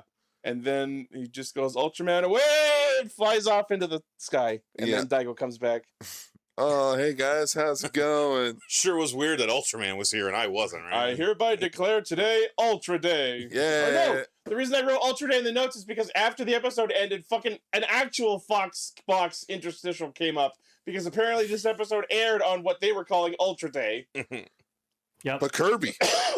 Yeah, next up is Kirby. Well, that fucking like that gave me like a fucking like Doctor Strange being pushed back in time moment. Like he is the star of the show, you guys. He throws it right back at you. Anyway, so hard cut to episode 52. A time skip. So yeah, you're probably confused. Like you saw, like they flash back to a thing where it's like, oh, there's the evil Tiga. So yeah, there was a guy who thought Tiga shouldn't be the hero, so he became Ultraman himself. I'll give the dub that instead of it just being I found another giant, it's he rebuilt the destroyed statues and made evil Tiga out of it. That's kind of smart. Or as what apparently the English titles were called, the Dark Warrior. Okay. It wasn't like Dark Tiga? Evil Tiga. Oh, Dark Tiga's literally evil Tiga? Tiga Dark is this. Oh. Yeah. That's original Tiga before he became good. Tiga Dark Black Noir Schwartz. Pretty much. Yeah, and that's a completely different Ultra. Yeah. So like this episode, I want to talk about this for a second because I'm actually like something I like about Ultraman the series as a whole is the monster designs. I think they're very interesting. this might be my favorite Ultraman monster. The final, what's it called in this? Gantnathor or something? Yeah, Gantothor. Which it's based off. Gantothor? It's our second H.P. Lovecraft reference of the night. That is Gatanothor. Gatanathoa, I think it's called. He's Cthulhu's son, and they actually did something in this that is in the lore where it like Gatanathoa can like petrify you into being a living mummy with a gaze. So like So the it's idea of like Medusa. turning things into stone, I think was inspired by that. Ultraman got petrified. And I love the design. It's such a weird, unique monster design. We're seeing pictures of it here. The way it's like a big ammonite shell. I love that its head is upside down. That was a neat design. Yeah. I really like this monster design quite The a bit. face on it reminds me of fucking Kainazo from FF4. Ooh. Sounds like an elephant in the original Japanese version. You heard a bit of that here too. There was a bit of those elephant trumpets in here too. And yeah, everything's fun with tentacles, so No. But don't worry, guys. The kids will cheer on Ultraman because they believe in him. I called Should have it. believed him a little sooner, kids. He's, Could have saved us a lot of effort and money. he's drowning. So yeah, That's what happened. so I guess someone who was a villain throughout the show was in jail, and they're like, "We need your help to save Ultraman because he needs the power of. He Kingdom needs our Hearts help. Light." He needs your help. But I'm a baseball player now. But I'm not, What do but I- I'm but not I'm a- criminal now. But I'm a Super Sentai now. Wait, what do I get out of it? A full pardon? Fuck, I'm balling.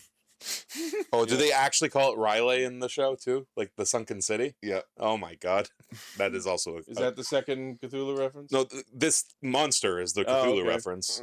There's a lot of Cthulhu reference, or I should just say Lovecraft references in Sure. general in this series, which is kind of why I want to watch it. And apparently the Avatar hobo of Kil'jaeden lived because we see him in this episode too. Well, he sort of haunts him throughout the He's show. just like a recurring villain. More or less like, you know how Takatora became like Michi's ghost when he beat him? Oh, That, okay. yeah.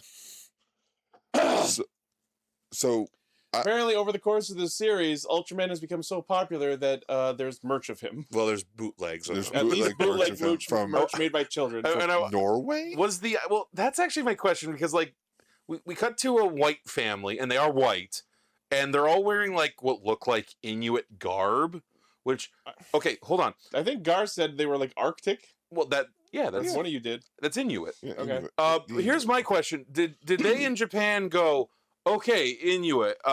That's in Canada. White people are in Canada. I think that's what happened. Sure. Because we did cut to New York City and we saw some African American children. Tiga! I just love that we cut to a location that was of presumably English speaking.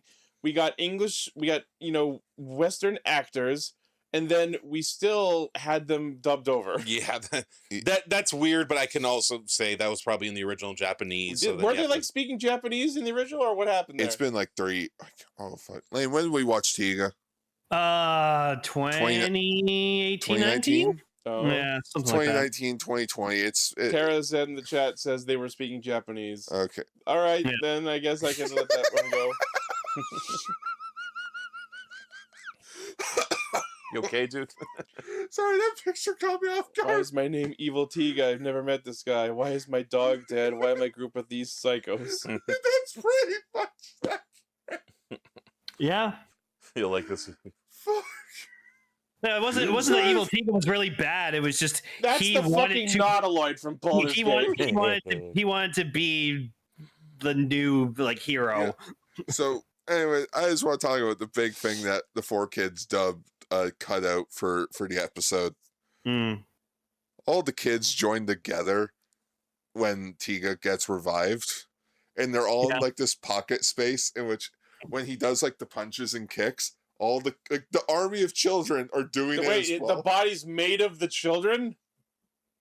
He Yes, gets Tiga resurrected through the Tiga is power brought of... back to life by children. Yes. No, but did their bodies and as souls get sucked up It's their into spirit. It's their spirit. Their spirit. Inner light. So the Inner whole light. whole message of Tiga is that anyone can become Tiga because As long as you believe in the light, you can become Tiga. Which is fucking funny because the first episode of this dub is only one man can save us. Oh, trust Well, that's Which there's a funny joke me and Gar made years ago. We watched like a Tiga and Dinah crossover movie, and so this like kid's doll becomes he like manifests Tiga to come back, and Gar's like, yeah, see, Tiga's back, and I just kept saying that's not actually Tiga, that's not Tiga. It's also so funny that 4Kids was behind this because his final form being made of the energy and good wishes of children is an immense direct parallel to Omegamon. well, I was actually Yeah. I was gonna say yeah, like this is just the end of Digimon 02. Like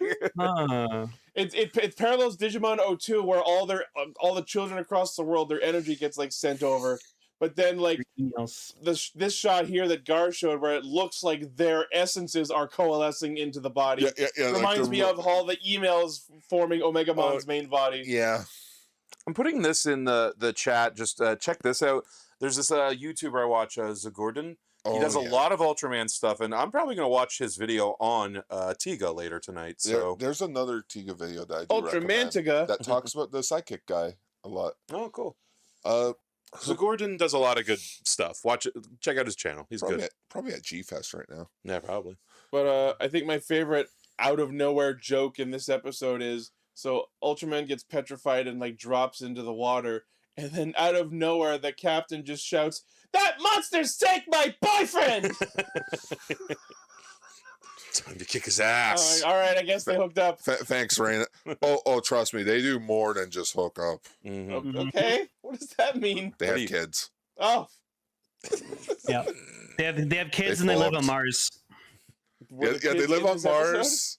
Yeah, they live on Mars. Trust me, again, the lore of Tiga just keeps going. It would have been so fucking funny if like the kid became Tiga because it's like you have my blood. Is that the sequel? That's that- the No. OVA that takes place where he gets sucked into the past. Oh, yeah. Can Yeah. I, speaking, See, I know these shows. I don't have to watch them. speaking of Mark, can I say the thing I was going to say earlier? Yeah, yeah. All right, so an idea. This was totally would never happen, but I had an idea once. It was called the Avengers Initiative, where The Ultra Initiative. Gar and I were talking about this at one point. You know who would have been a cool Ultraman? Honestly, Skull, Yeah. Hulk, and Skull. Yeah. So I came up with an idea where Captain move out of Angel Grove. Captain Stone starts Mars, Monster and Alien Retaliation Squad, right? Oh my god. And Bulk and Skull join because they go where Stone goes. Sure. You'd have a couple other characters, right? These would be like the team. Uh-huh. And there's one member of the team, he's like the ace. He's like, in any other thing, he'd be the Red Ranger, right? Sure. But through happenstance, circumstance, it's Skull who ends up becoming Ultraman. He's the one who bonds with the Ultraman, and they do their thing. And you And have Bulk has to constantly cover for him. yes. I would love that. How great would No. that be? Boom Studios, get a comic made. Now, my interpretation was Ultraman bonds with Skull, and he becomes like a bit more confident in himself, and Kimberly actually kind of starts to feel. I could see that being part of it. It's just like Kim. Uh, Kim, sorry, I'm just busy looking at Skull. Skull? Wait, so if they did do every single episode originally, does that mean they did the one where Tycho goes to like Subaraya? There's an episode where apparently AG Subaraya exists in this universe, and Godzilla movies exist Yay. in this universe. All right, as Kojima. Yay! Yeah, there's an episode where Daigo gets like I guess it. our world. I guess they do. But here's the big thing. So when Mill Creek released Ultraman Tiga on DVD, of course, it was just the original, in Yeah. giant air quotes, original version of Tiga, music rights and all that. Ojiga. Ojiga.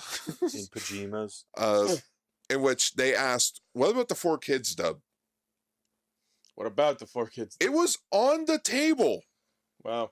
It is a there is a potential possibility that maybe one day, but not today, but one day, the 4Kids dub of Ultraman Tiga may no longer be lost media. Cool. And if we're going with like dubbing new stuff, and since it's never gotten the Blu-ray release, this is what I dream of, and this is what I'm going to end on for Ultraman Day. I say they should do a dub of the 2000s movie Ultraman Tiga: The Final Odyssey. But Wait, what year was this? this came out in the year 2000. So 2000 and Ultraman Odyssey? Yeah, so Tiga was so popular they made another 2001 Odyssey reference. movie. So All right, fuck me then. but you get the original 4 kids dub cast back, as many as you can at least, and do a serious dub of that movie. And then you release the 4 kids dub and be like, just total whiplash, everyone. Absolute total whiplash. I am loving these images of Gatnathor, like the behind the scenes. What a great But man, it must have been rough to have to like crab walk with your back, with your stomach up and your head upside down all that time. Fun fact, they made 2 versions of that suit. One that's believe bigger than Ultraman, one that's smaller than Ultraman. Yeah, they probably made one for like glory shots, you know. Well, they didn't really The money shot. emphasize it, but when Tiga does come back to fight him, Tiga's supposed to be bigger. Mm. Like, he's supposed to be bigger than He's him. bigger. Yeah. So Tiga defeats him. The planet is saved. No more monsters until Dinah. I was like, I guess. I'll say that too. Sorry, like that is one thing about like again, I love the design of the monster, but that is one thing that like I think they realized. Oh, he can't really do anything like fighting wise. He just kind of goes. He wiggles and petrifies him. I got upside down mouth. I've forgotten. Oh, sorry. And Daigo can no longer become Tiga. Yeah, so after they're done, they go back and like the fucking Sailor Moon Henshin wand just crumbles away into Sparklens. dust in his hand. Sparklings. Yeah, it dust in the wind. And then All they right, take everyone, a picture, and then Shinjo's like, "Wait, I want to be in the picture." yeah. Just like I still feel sorry for Yasumi's actor for not being in that fucking picture, man. Because it's 2000, whatever the fuck. We don't have tripods and camera timers. That was a joke with us when we watched Tiga and Ultra Rangers. I kept forgetting Yasumi's name, and like Gar actually got like annoyed that I never remembered his name. It's on his back of his uniform. I'm like, I don't give a shit. We actually called the episode "Blah Blah Blasimi." Yeah, Blasimi. That's what I call it because I didn't care. But the day is saved. Joey and Mai reunite. They get to have their romance. And they get Again. to And have Mars. 2 kids. Move On to Mars. Mars, become vegetarians. I think. White picket fence. White picket fence on Mars. Ultra I'm Dog. Ultra Dog. No, we got an Ultra Cat though. No. Really? Oh my god. 2 OVA specials. One appears in the Tiga movie Oh, fun. as a mascot character. So anyway, that was Ultraman Tiga. Holy fucking shit. Yeah. Yeah, What have we I'll be done? I'll be happy if I never watch this again. I do want to see the original. Like I said, I do want to watch a bunch of Ultraman in my life. So, shit. like, you know, like this, I'm sure it was serviceable, but I would like to see the original for sure. So, Hmm. Allie, I know you didn't have time to watch these episodes, but do you have any thoughts after listening to us talk about it? Confusion. Valid. As you should be. That's Ichigo, just Ultraman in general. Yeah. Confusion. I But- would love Ichi to watch like one Ultraman series. Just like find something I know he'd like. I feel like you would like X. Imagine That is Ichi. what I Not think like people X. keep recommending. Imagine Ichi came back with, guys, I've been watching Ultra Q actually. I really enjoy it. If you know anything about Ultra Q, Ichi, The first 1966 show. where it's I not about Ultraman. I feel like Ichi would be bored to death. Probably. Oh yeah, it's all in black and white, and it's just about different aliens. Yeah, I've been watching more Garo, though. I'm working my way through Goldstorm's show right now. Ichi, Oh, did you know they made a Moemon version of Ultraman monsters, though? I believe it. Yeah. See? Right? Hold on. anyways, Oh, the theme song. no. That's a Anyways, gotcha character. Anyways, that theme song kicks ass. So Sure. Yeah, that of the dub, we gotta you always gotta hand it off to Fox. They know how to make good music for their shows. But again, it just seems so fucking weird that, like, in the middle of the song, it's like, you have been recruited into Guts. You have to help Ultraman save the world. This was that bullshit they do on YouTube. Like, what's it called? A call to order or something? Call to action. Call to action. They were doing that back in 2002. Pioneers. Remember, kids, like and subscribe to cable television. Ultraman Tiga needs your help. Get your credit cards. You can't be watching this unless your parents are already paying for cable. So do the thing you're already doing by paying for the TV service and watching us, so we get Nielsen ratings. It was confused, to say the least. Just get the 3 last digits on your credit card number. Don't forget the numbers on the back. Goku needs your help. Raise your hands to the sky and give Tiga your power. Do the Superior brain wave, brain beam. I think you need a brainwave. It's time for bed. I've been up since 4. The big brain and Wimeth again. No, I will leave Earth for no reason. All right. As of think we this gotta call recording, it. Ultraman Day is now over. We can stop talking about Thank Tiga. God. It isn't My Lane's birthday's over. birthday anymore. Yeah, I stopped being morally obligated to give a shit about Ultraman a half hour ago. Okay, this is a good one. Steamboat Meath. My fuck. You're gonna do this the whole time. I can't I'm wait. just gonna call him Meath. No cheeses for us. Meet this. Oh, boy, that cheese. I thought I taught a Kamen Rider. I did see a Kamen Rider. Oh boy, cheese. I want some cheese. And there was one episode of Kamen Rider. Cheese Riders, cheese. And there was one episode of Kamen Rider Mice that I don't think we'll ever forget. Knocks out his eyes and replaces them with bombs. Ah! What does that have to do with anything? It was an amazing episode. Kamen Rider Poochie died our on the way lives. to his home planet. Oh, that's Yes. all the jokes. Oh no. We already got Poochie in Ultraman Teo. Oh, okay. He's an alien. Mm. They literally made the Simpsons fucking joke. Oh my God. Anyways, All right. Well, that's gonna be Castranger for this week. Thank you all. as usual, brevity is our strong suit. Clearly. All right.